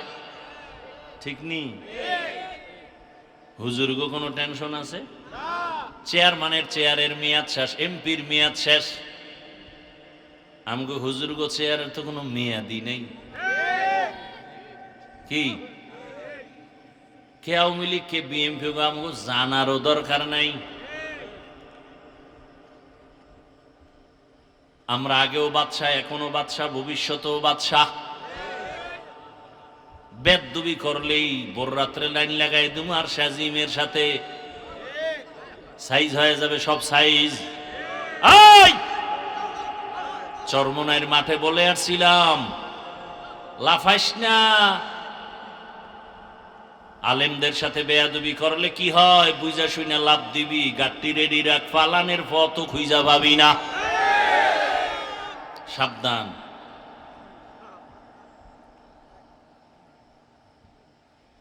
আল্লাহ হেদায়েত দান করুন।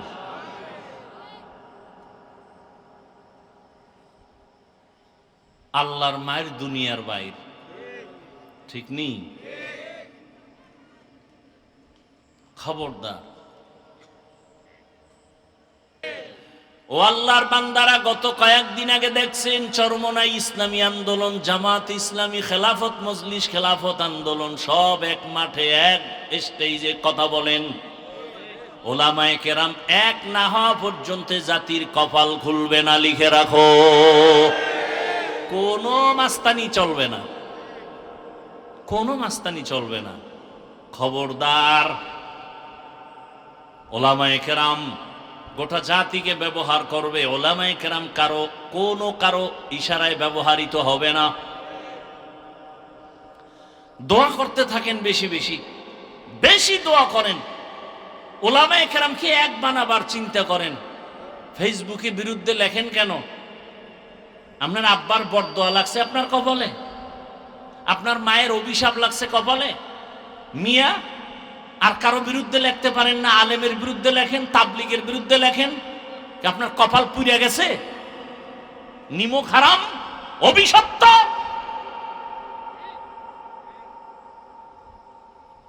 আর কোনো কাম পাও না? তোমার এই কাম নেই যে আলেমের বিরুদ্ধে তুমি বলবার লেখবা, এটা তোমার কাম। তোমার কপালে আল্লাহর লানত।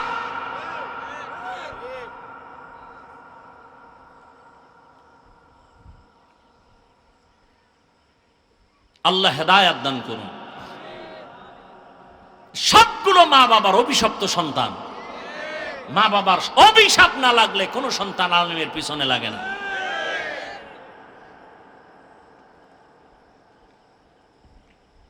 কোন সময় চাক্কার তলে মাথা ঢুকে যায়, টেরও ভাবি না।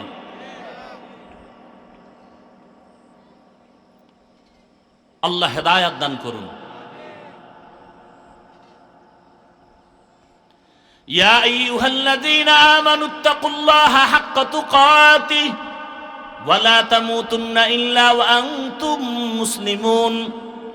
দ্বিতীয় আল্লাহ কর্মসূচি বললেন, মুসলমান না হইয়া কেউ মরণ বরণ করবা না। কথাটা মুমিনকে বলছেন, কোনো বেঈমানকে বলেন নাই। বড় কঠিন কথা, আমার ব্যাখ্যা দেওয়ার সময় নাই। এখানে আমরা যারা সবাই তো মুমিন, সবাই তো মুসলমান। আল্লাহ আবার কেন বললেন ও মুমিন, মুসলমান না হইয়া মরবা না? তার মানে এখনো বুঝি মুসলমান হইতে পারি নাই। এখানে অনেক ব্যাখ্যা আছে। আল্লাহ কেন মুমিনকে বললেন মুসলমান না হইয়া মরিও না? আর এক আয়াতে আল্লাহ বলেন, ইয়া আইয়ুহাল্লাযীনা আমানু দুখুলু ফিস সিলমি কাফা। ও মুমিন, ইসলামের মধ্যে পরিপূর্ণ ঢুকে যাও। আর এক আয়াতে আল্লাহ আরো স্পষ্ট করে বলেন, ইয়া আইয়ুহাল্লাযীনা আমানু আমিনু বিল্লাহি ওয়া রাসূলি। ও মুমিন, আল্লাহর উপরে রাসূলের উপর ঈমান আনো। আরে আল্লাহর উপরে রাসূলের উপর ঈমান আনার কারণেই তো মুমিন। আবার কেন বলেন আল্লাহর উপরে রাসূলের উপর ঈমান আনো? এখানে অনেক কথা। এক কথায় ভাইরা, মুসলমান না হইয়া মরিও না কথার অর্থ হলো গুনাহ নিয়ে কবরের দেশে যাইও না। মুসলমান কাকে বলে? মুসলমান মুসলিম থেকে মুসলমান, মুসলিম ইসলাম থেকে মুসলিম। ইসলাম অর্থ কি? আল ইসলাম গরদান নেহাদান বতাআত, বিনয়ের সাথে আল্লাহর হুকুমের সামনে নিজেকে বিলীন করে দেওয়ার নাম, আত্মসমর্পণ করে দেওয়ার নাম ইসলাম। যে ব্যক্তি আত্মসমর্পণ করে তার নাম মুসলিম। বিনয়ের সাথে ঠেকায় বইরা না। অনেকে ঠেকায় বইরা নামাজ পড়ে। ওই কোরবানি আসতেছে, অনেকে কোরবানি দিবে ঠেকায় বইরা, না দিলে মানুষে কি বলবে। এটা হবে না। বিনয়ের সাথে আল্লাহর কাছে সবকিছুর বিষয় আত্মসমর্পণ করার নাম ইসলাম। যে ব্যক্তি করে তার নাম মুসলিম। ইসলাম অর্থ শান্তি না, সালাম শব্দের অর্থ শান্তি, আর ইসলাম শব্দের অর্থ আত্মসমর্পণ করা। যিনি আত্মসমর্পণ করেন তার নাম মুসলিম। আত্মসমর্পণ যিনি করবেন সে গুনাহ করবে না। আল্লাহ কথা দিয়া বুঝাইলেন, মুসলমান হইয়া মরবি তার মানে আমি চাই তোকে বিনা হিসাবে জান্নাত দিব। আর বিনা হিসাবে জান্নাত আমি তাকেই দিব যে গুনাহ মুক্ত হয়ে আসবে। গুনাহ মুক্ত হবেন কিভাবে? জীবনের দুইটা ভাগ, একটা চলে গেছে আর একটা চলতেছে আসতেছে, ঠিক না? এখন পিছনে যে গুনাহ করছেন এখান থেকে বাঁচতে হবে, সামনে যেন গুনাহ না হয় সে থেকেও বাঁচতে হবে। পিছনের জীবনের গুনাহ থেকে যদি পবিত্রতা অর্জন করতে চান তো একটা মেডিসিন লাগবে। সামনের জীবনে যেন গুনাহ না হয় সেখানেও একটা মেডিসিন লাগবে। পেছনের গুনাহ থেকে পবিত্র হওয়ার মেডিসিনের নাম তাওবা, ইস্তেগফার। সামনের গুনাহ থেকে নিজের জীবনকে পবিত্র রাখার জন্য মেডিসিন লাগবে, তার নাম তাকওয়া। এই দুটোটা মেডিসিন পাওয়া যাবে আল্লাহর ওয়ালিদের নজরের মধ্যে। ওয়ালি আউলিয়ার নজর ছাড়া পাবে না। ওয়ালি আউলিয়া ছাড়া মানুষ জান্নাতের পথের ঠিকানা পাবে না। এজন্যই তো সারা বাংলাদেশে আমি চ্যালেঞ্জ করে বলি, যারা বলে আমরা ওলি আউলিয়া মানি না, আমি বলি সে কোরআন হাদিস মানে না, বুখারী শরীফও মানে না, কোরআনও মানে না। সে একজন ভণ্ড। কেমন ভণ্ড? তাকে যদি কেউ ভণ্ড না বলে সেও ভণ্ড। এত জ্বালাইলে কি করব?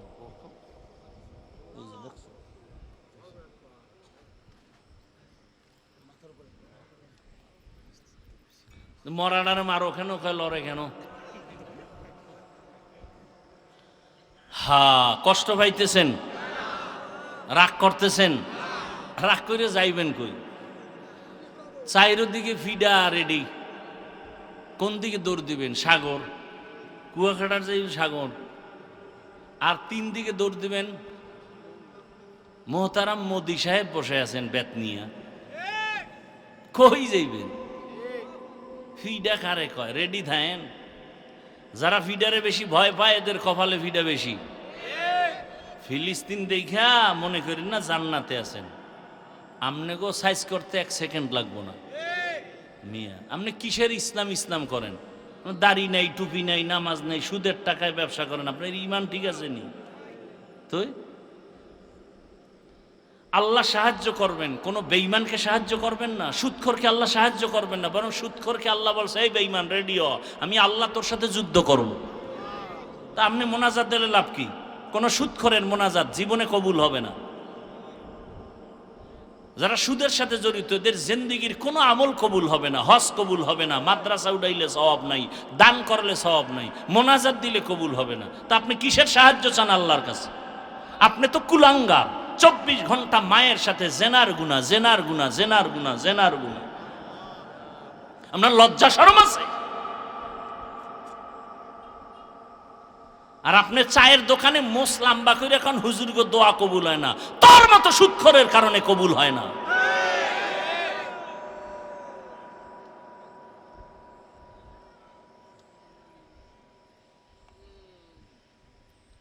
আল্লাহ সুদখোরকে সাহায্য করবেন না তো, বরং 2 দল আল্লাহর বড় দুশ্মন।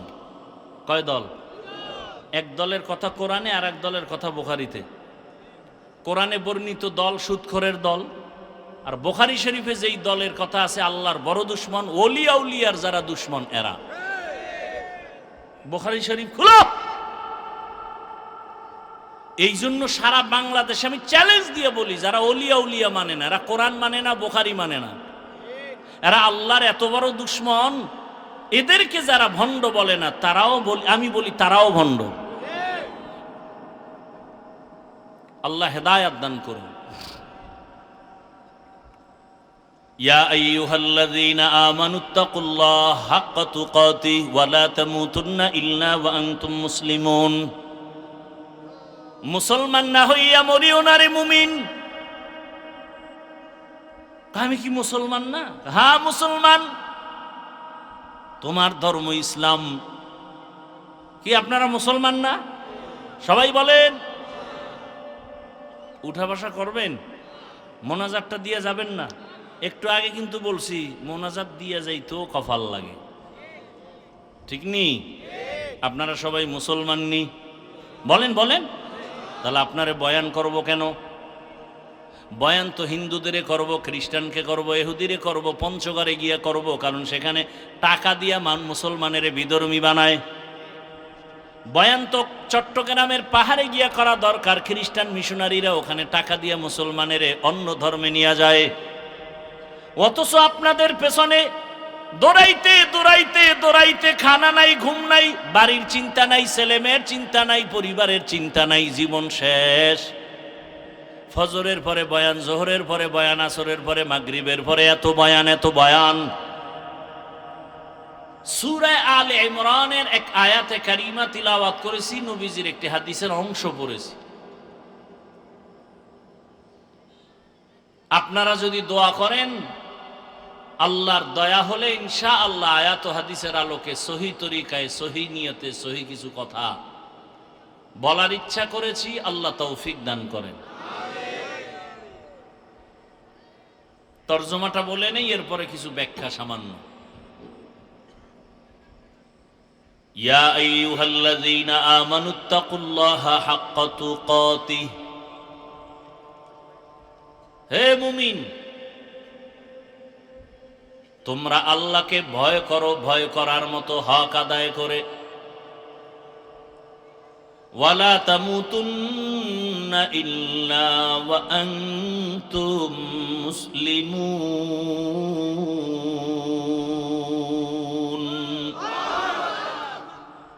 মুসলমান না হইয়া মরণের বিছানায় যাবা না। নবীজি বলেন, আলা কুল্লুকুম রাইন ওয়া কুল্লুকুম মাসউলুন আন রাইয়াতিহি, সাবধান হে উম্মত, তোমরা প্রত্যেকেই দায়িত্বশীল। আল্লাহর আদালতে দাঁড়াইয়া দায়িত্বের কারণে জবাবদিহিতার কাঠগড়ায় দাঁড়াতে হবে, সাবধান। নবীজি হাদিসটা বলার পরে সাহাবায়ে কেরামের মধ্য থেকে একজনে প্রশ্ন করলেন, ইয়া রাসূলুল্লাহ, কে দায়িত্বশীল কার উপরে? নবীজি বললেন, অধীনস্থদের যিনি গার্ডিয়ান হবেন তিনি দায়িত্বশীল অধীনস্থদের জন্য। যেমন সন্তান মা বাবার অধীন, প্রত্যেক মা বাবা সন্তানের দায়িত্বশীল। স্ত্রী স্বামীর অধীন, প্রত্যেক স্বামী স্ত্রীর দায়িত্বশীল। মসজিদের মুসল্লিগণ ইমাম ও খতিবের অধীন, মসজিদের ইমাম ও খতিব মুসল্লিগণের দায়িত্বশীল। একজন ছাত্র শিক্ষকের যত ছাত্র ছাত্রী আছে এদের দায়িত্বশীল শিক্ষক শিক্ষিকা। একটা ওয়ার্ডের দায়িত্বশীল একজন মেম্বার, ইউনিয়নের দায়িত্বশীল চেয়ারম্যান, গোটা দেশের দায়িত্বশীল সরকার, গোটা মুসলিম উম্মতের দায়িত্বশীল উলামায়ে কেরাম। মসজিদের দায়িত্বশীল কমিটি, মুসল্লিদের দায়িত্বশীল ইমাম ও খতিব। তা কমিটি কেন? কমিটি হইল মসজিদের দায়িত্বশীল। এটারে কয়তলা বানাবে, মুসল্লিদের ক্ষতি না হয়, ফ্যান লাগবো, এসি লাগবো, মাইক লাগবো, এই দায়িত্ব মুসল্লির, আরে কমিটির।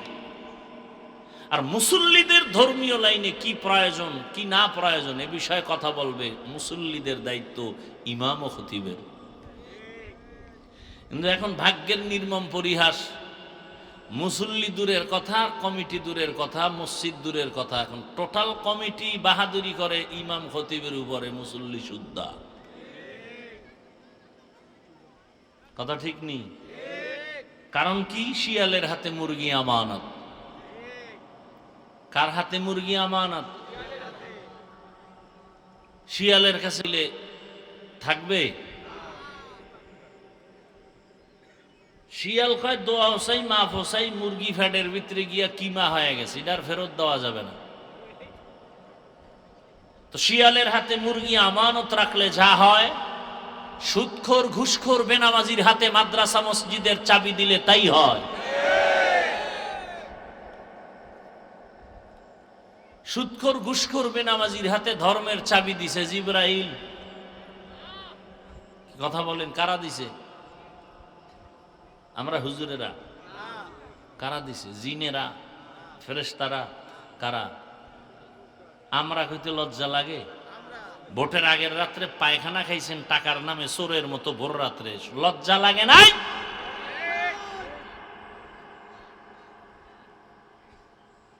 বাথরুমে গিয়ে 10 গ্রাম পায়খানা খাইও, এরপরে শরণখোলা বাজারে গিয়ে হালাল সাবান দিয়ে কুলি করবা, গন্ধ শেষ। আর ভোটের আগের রাত্রে যারা টাকা খাইছো চোরের মতো গোপনে, জাহান্নামের আগুন ছাড়া এ গন্ধ যাবে না, লিখে রাখো।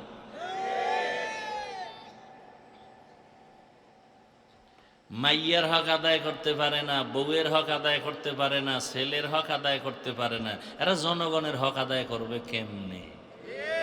এত সোজা? দিল্লি বহুত দূর হে। জিন্দগি মে বন্দগি তু করনা হে, জিন্দগি মে बंदगी तू करना है, जिंदगी बे बंदगी शर्मिंदा है, जिंदगी बे बंदगी शर्मिंदा है। यहाँ हम सब मुसाफिर दिल ना लगा,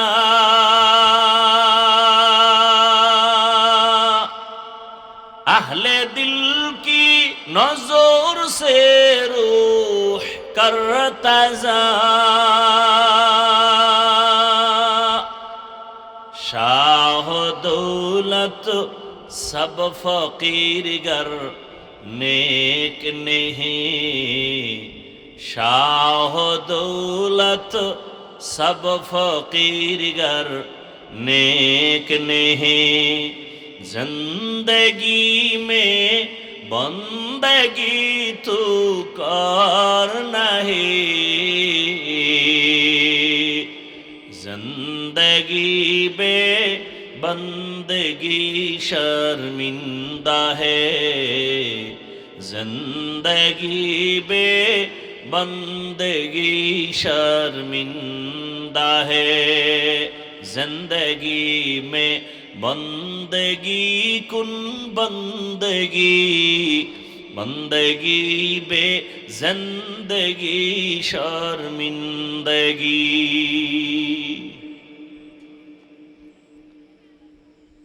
দায়িত্বশীলরা কিয়ামতের ময়দানে দায়িত্বের কারণে জবাবদিহিতার কাঠগড়ায় দাঁড়াতে হবে। আরেকজন সাহাবী দাঁড়ায় বললেন, ইয়া রাসূলুল্লাহ, আমার তো অধীনে কেউ নাই, আমিও কারো অধীনে নাই, মা নাই, বাবা নাই, ছেলে নাই, মেয়ে নাই, আমি একা, আমার দায়িত্ব কি? আমি কি দায়িত্বশীল? নবীজি বললেন, হ্যাঁ, আপনি আপনার অঙ্গ প্রত্যঙ্গের দায়িত্বশীল। কিয়ামতের ময়দানে আল্লাহ সব অঙ্গ প্রত্যঙ্গের হিসাব নিবেন। 2টা হাত দিছেন, 2টা চোখ দিছেন, 2টো কান দান করেছেন, এগুলোর আলাদা আলাদা ডিউটি আছে। আল্লাহ কিয়ামতের দিন জিজ্ঞাসা করবে, হাত যেই কাজের জন্য দিছি ওই কাজ করছো কিনা, জবাব দে। চোখ 2টা যেই কাজের জন্য দিলাম ওই কাজ ঠিকমতো পালন হয়েছে কিনা, জবাব দাও। কিয়ামতের ময়দানে আল্লাহ যখন জিজ্ঞাসা করবেন, অনেক গুনাহগারেরা শাস্তির ভয়ে মিথ্যা কথা বলিয়া বলবে, হ্যাঁ করেছি, দায়িত্ব পালন। আল্লাহ তো জানেন। আল্লাহ সাথে সাথে জবানটাকে বন্ধ করে বলবে, হক কথা বল। আল-ইয়াওমা নাখতিমু আলা আফওয়াহিহিম ওয়া তুকাল্লিমুনা আইদিহিম ওয়া তাশহাদু আরজুলুহুম বিমা কানু ইয়াকসিবুন দস্তগুয়াদ মঞ্চুনি দুজদিদাম লব্বগুয়াদ মঞ্চুনি বুসিদাম চশমগুয়াদ চিদাম গামজাহারাম গোশগুয়াদ চিদাম সামরুল কালাম। হাতকে বলবে হাত কথা বল। আপনার হাত কথা বলতে পারে? পারে? আল্লাহ যদি অর্ডার করেন পারবেনি?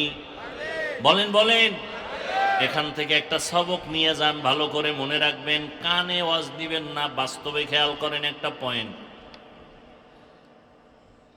দুনিয়ার সব মানুষের বিবেক যেটাকে বলে হবে না, অন্তরে আকীদা রাখতে হবে আমার মাওলার কুদরতে সেটা হবে। মরা গাছে কথা বলতে পারেনি? কই জিগান তো বাসেরে কেমন আছো, আন্দাজি ডিল মার লইব।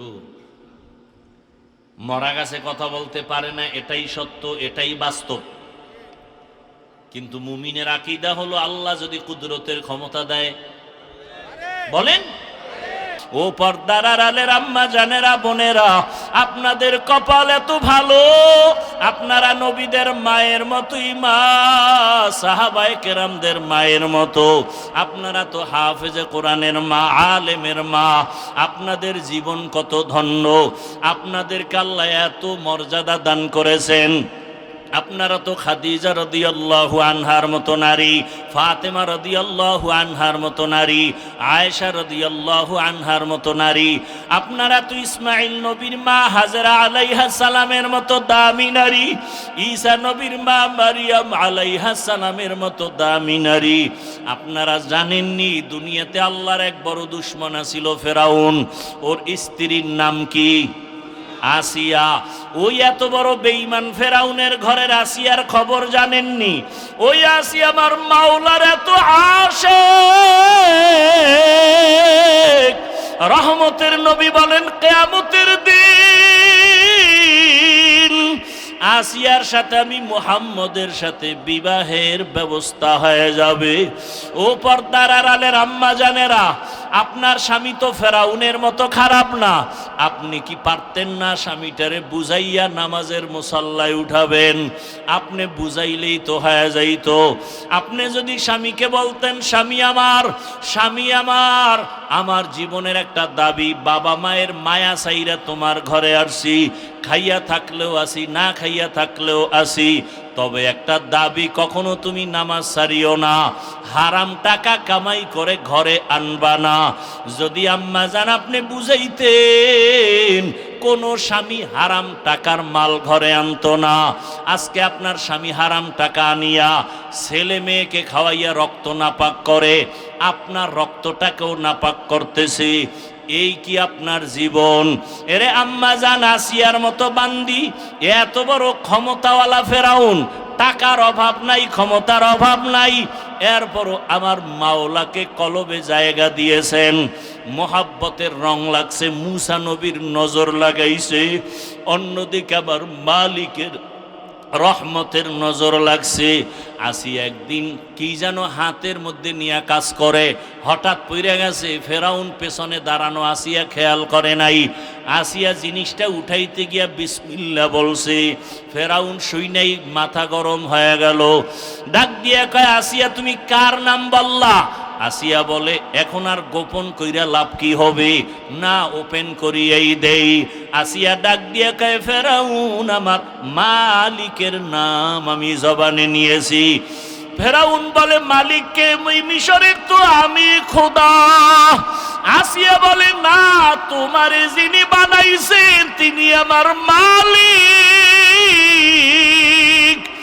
আমার মালিক একমাত্র আল্লাহ, তুমি ফেরাউন না। আসিয়া বলে, সর্বনাশ, তুমি যদি আমাকে খোদা না বলো তো আমার খোদাগিরির ভ্যালু নাই। একবার হলেও বলো। আসিয়া বলে, এক বিন্দু না। ফেরাউন বলে, তুমি আমারে কানে কানে বলো। বলে, না, তাও হবে না। আমি যদি আসতে বলি আমার মাওলাকে ফাঁকি দেওয়া যায় না। মিশরের মানুষ তোমারে ফাঁকি দিতে পারে, আমার মালিকরে ফাঁকি দেওয়া অসম্ভব।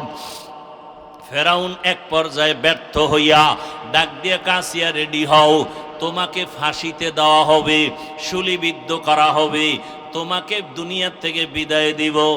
আসিয়া বলে ফেরাউন ভয় দেখাইও না,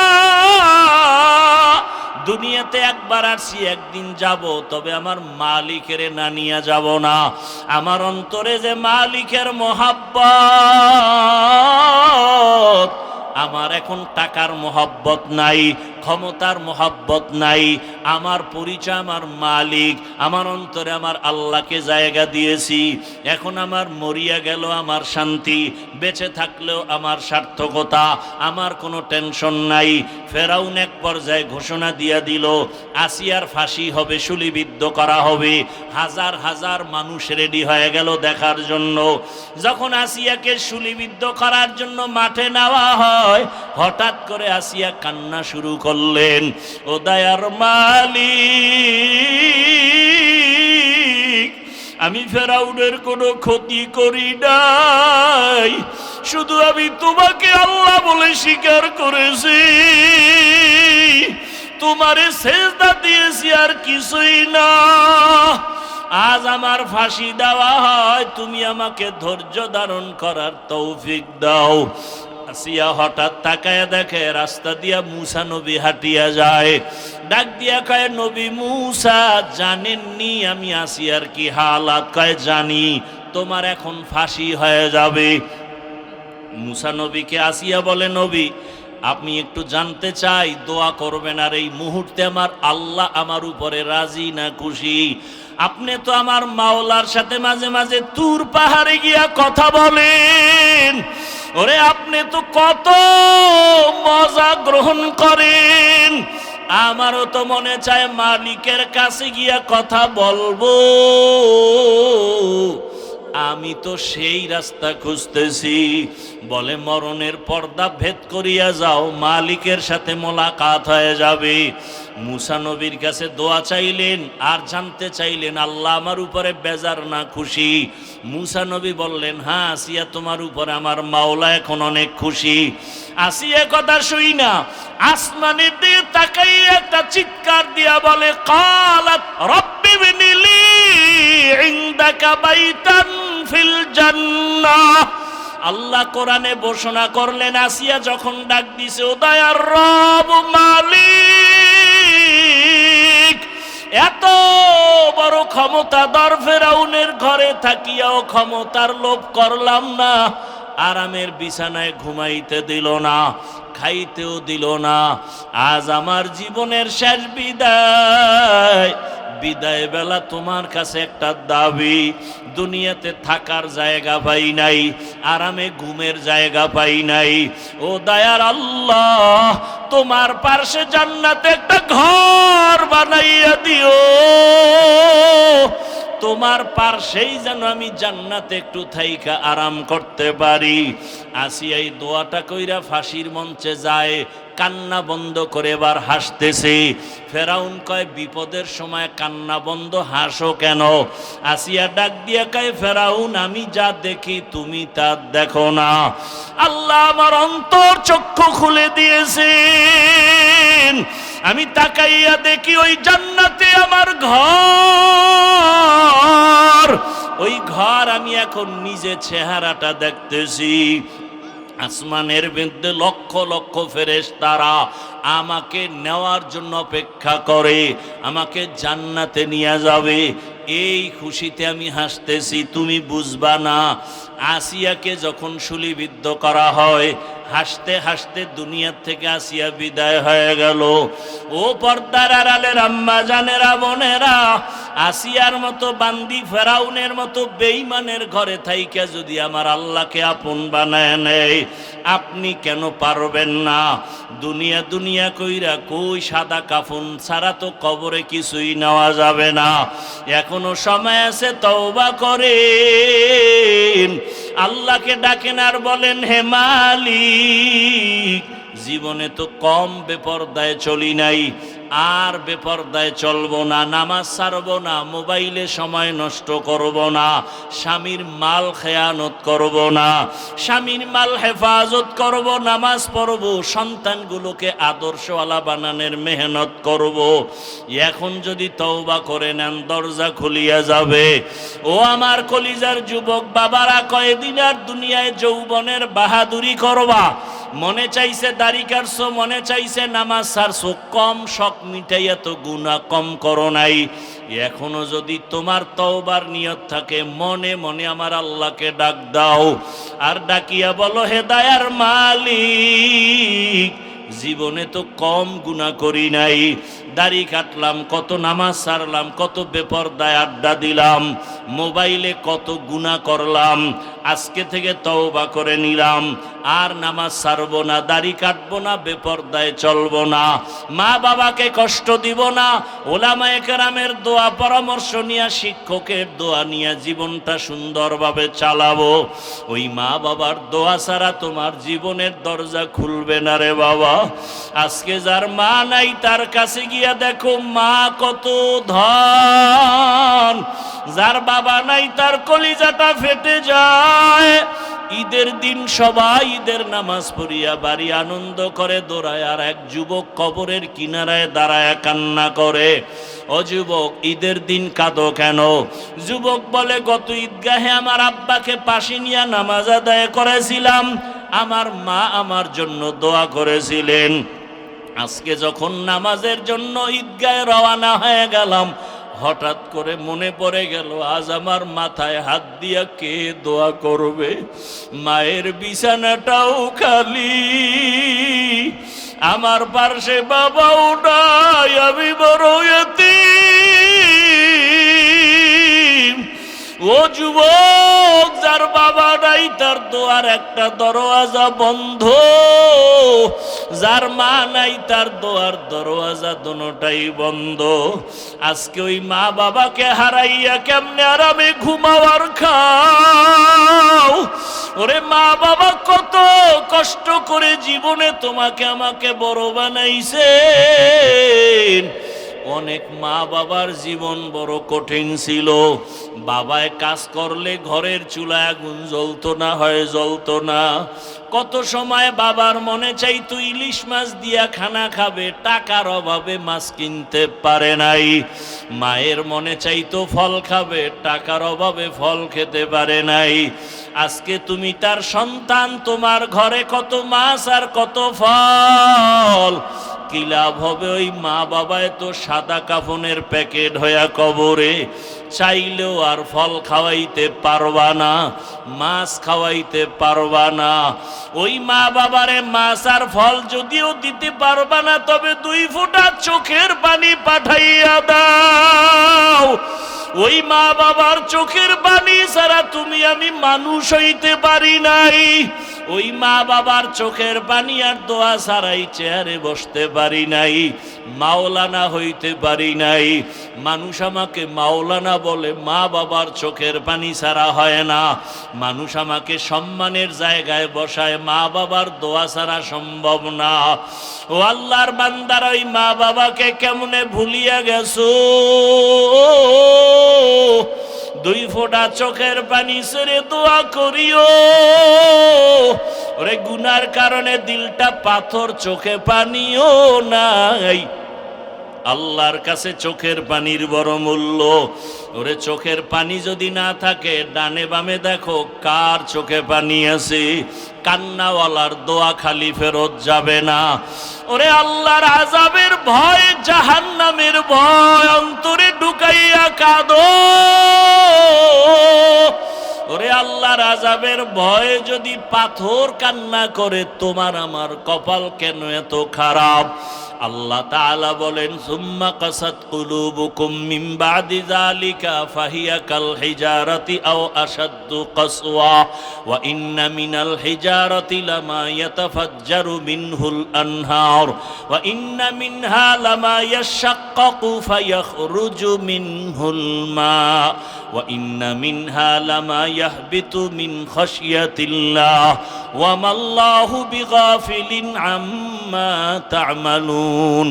আল্লাহর কোরআন বলে আল্লাহর আযাবের ভয়ে কিছু পাথর কান্না করে করে ঝর্ণা প্রবাহিত করেছে। তোমরা তাকায় দেখো পাথর থেকে পানির ঝর্ণা, আল্লাহ কয় না, আল্লাহর ভয়ে পাথর কান্না করে।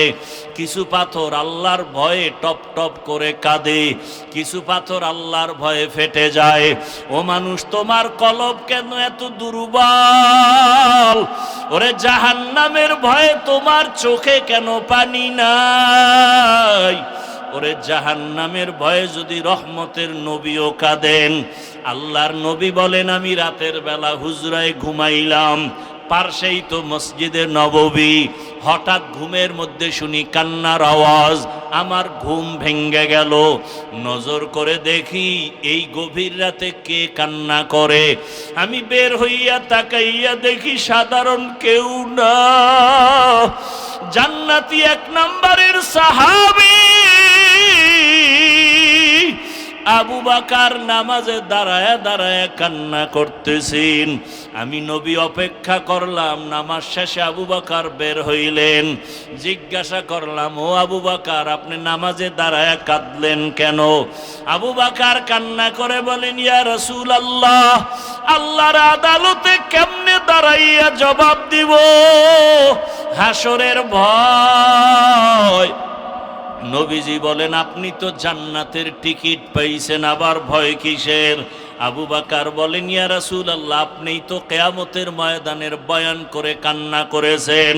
আপনিই বলেছেন হাসরের মাঠে সব মানুষ উলঙ্গ দাঁড়াবে, কিয়ামতের ময়দানে সূর্যের গরমে মাথার মগজ ফেটে যাবে, জাহান্নামের আওয়াজে হাসরের ময়দানটা থরথর করে কেঁপে উঠবে। আমার মাওলাও রাগ হইয়া আওয়াজ দিবেন, লিমানিল মুলকুল ইয়াউম। ওই সময় এমন অবস্থা হবে, নবীদের গুনাহ নাই, তারাও কান্না করবেন। মুসা নবী কাঁদবেন, ঈসা নবী কান্না করবেন, ইব্রাহিম নবী কান্না করবেন। ওই সময় আল্লাহ, আমার উপায় কি হবে? নবীরা যদি কাঁদেন, আমি আবু বকরের কেমন হালাত হবে? আল্লাহ যদি ডাক দিয়া বলে, আবু বকর, জান্নাত দিয়েছি, বিনিময়ে কি আমল নিয়ে আসছো? আমি যদি বলি নামাজ, তেলাওয়াত, রোজার আমল। আল্লাহ যদি বলে এগুলো আমার মনের মতো হয় নাই, আমি যেইভাবে তেলাওয়াত চাইছি ওভাবে দিতে পারো নাই, আমি যেইভাবে নামাজ চাইছি, সেজদা চাইছি ওভাবে দিতে পারো নাই, আমি যেইভাবে তেলাওয়াত শুনলে মজা পাইতাম ওইভাবে তেলাওয়াত তুমি দিতে পারো নাই। তখন আমার মাওলায় যদি বেজার হইয়া যায়, সাথে সাথে আওয়াজ হবে, ওরে জাহান্নামের হ্যান্ডকাপ লাগাইয়া ধরো। আল্লাহ তো রাগ হইয়া যদি বলে, ওকে ধর। ওয়াসিকাল্লাযীনা কাফারু ইলা জাহান্নামা যুমারা। জাহান্নামের হ্যান্ডকাপ যখন লাগবে, আমার উপায় কি হবে? ইয়া রাসূলুল্লাহ, আমি তো এত দুর্বল, দুনিয়াতে সূর্যের গরম সহ্য করতে পারি না, একটা বেতের বাড়ি সইতে পারি না, মশার কামড় সইতে পারি না। গুনাহগার হইয়া মালিকের দরবারে দাঁড়াইলে সূর্যের গরম কেমনে সহ্য করব? জাহান্নামের আগুনের গরম কেমন করে সহ্য করব রে আল্লাহ? এই ভয়ে আমি কান্না করেছি। ও আল্লাহর বান্দারা, আবু বকরের নামাজ কত সুন্দর, তেলাওয়াত কত সুন্দর, রোজা কত সুন্দর, ইখলাস তাকওয়া কত সুন্দর, এরপরেও যদি কান্না করেন, আপনার আমার তো নামাজ নাই, রোজা নাই, তেলাওয়াত নাই, মানুষকে দেখাবার জন্য যা কিছু করি, আপনার আমার কি পরিমাণ কান্না উচিত, অথচ চোখে পানি নাই। ডানে বামে তাকাইয়া অনেকে কান্না দেখাও চোখে পানি আসে না, কপাল বড় খারাপ। একটা গরু যখন ক্ষেতের মধ্যে গিয়া মালিকের ধান খায়, আর একটা গরু দেখা দেখি যখন খাওয়া শুরু করে, মালিক বেত দিয়া যখন বাড়ি দেয়, একটার উপরে বেতের বাড়ি দিলে আর একটা দৌড়ায়, মনে মনে ভয় ওর পরে বেতের বাড়ি আমার কপালে আসবে। ও আল্লাহর বান্দারা, জাহান্নামের ভয়, ওরে তোমার আমার অন্তরে কেন ভয় নাই? ওরে আলেম ওলামারা যদি তোমার আমার পার্শ্বে চোখের পানি ছেড়ে কাঁদেন, সাহাবায়ে কেরামের কান্না যদি হয়, তাহলে তুমি আমি কেন জাহান্নামের ভয়ে কান্না করতে পারি না? কপাল বুঝি খারাপ। ওরে মাওলানা হয়েছি ঠিক, তবে মানুষ এখনো হইতে পারি নাই। আল্লাহর কাছে দোয়া করো, চোখের পানি সারো, যদি কান্নাওয়ালা কেউ থাকে তার কাছে দোয়া চাও, আল্লাহর কাছে তওবা করো। ও যুবক বাবারা, পায়ে হাত রেখে বলি, তওবা করো, আর দাড়ি কাটিয়া নবীরে কাদাইও না, নামাজ সারিয়া আর আল্লাহকে বেজার করিও না। আল্লাহ আমাদের সবাইকে তওবাওয়ালা জিন্দেগি দান করেন। আল্লাহ আমাদেরকে কান্নাওয়ালা চক্ষু দান করেন। আল্লাহ আমাদেরকে জিকিরওয়ালা জিহ্বা দান করেন। আখিরাতের ফিকিরওয়ালা কলব দান করেন। আল্লাহ আমাদের এই ময়দানকে কবুল করে নেন। আয় আল্লাহ আমাদের সবাইকে জীবনের গুনাহমুক্ত করে দেন।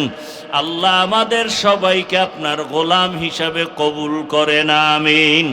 আলহামদুলিল্লাহি রাব্বিল আলামিন, ওয়াসসালাতু ওয়াসসালামু আলা সাইয়্যিদিল আমবিয়াই ওয়াল মুরসালিন ওয়া আলা আলিহি ওয়া আসহাবিহি আজমাইন। ইয়া আরহামার রাহিমিন, ইয়া আরহামার রাহিমিন, ইয়া আরহামার রাহিমিন।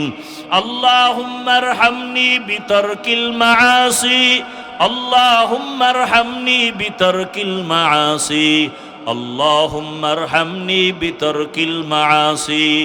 রব্বিরহামহুমা কামা রব্বায়ানি সগীরা। আল্লাহুম্মা ইন্নাকা আফুউন কারীম তুহিব্বুল আফওয়া ফা'ফু আন্নি।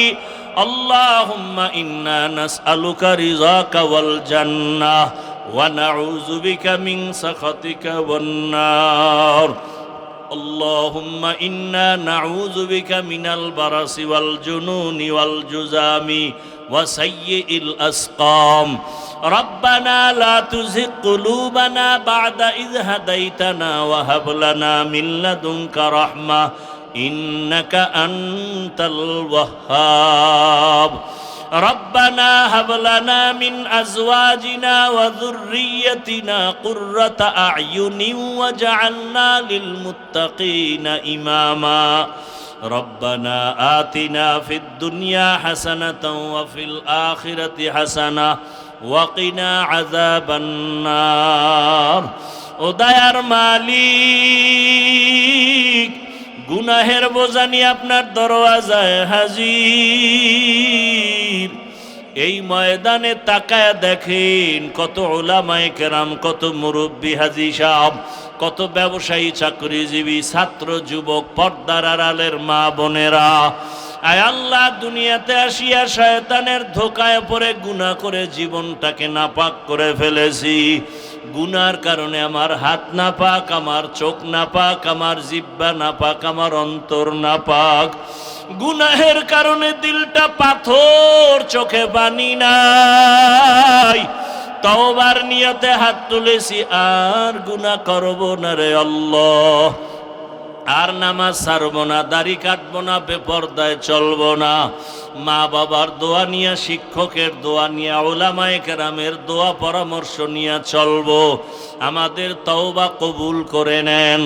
আয় আল্লাহ, জীবনের গুনাহমুক্ত জীবন দান করেন। মাহফিল কবুল করে নেন।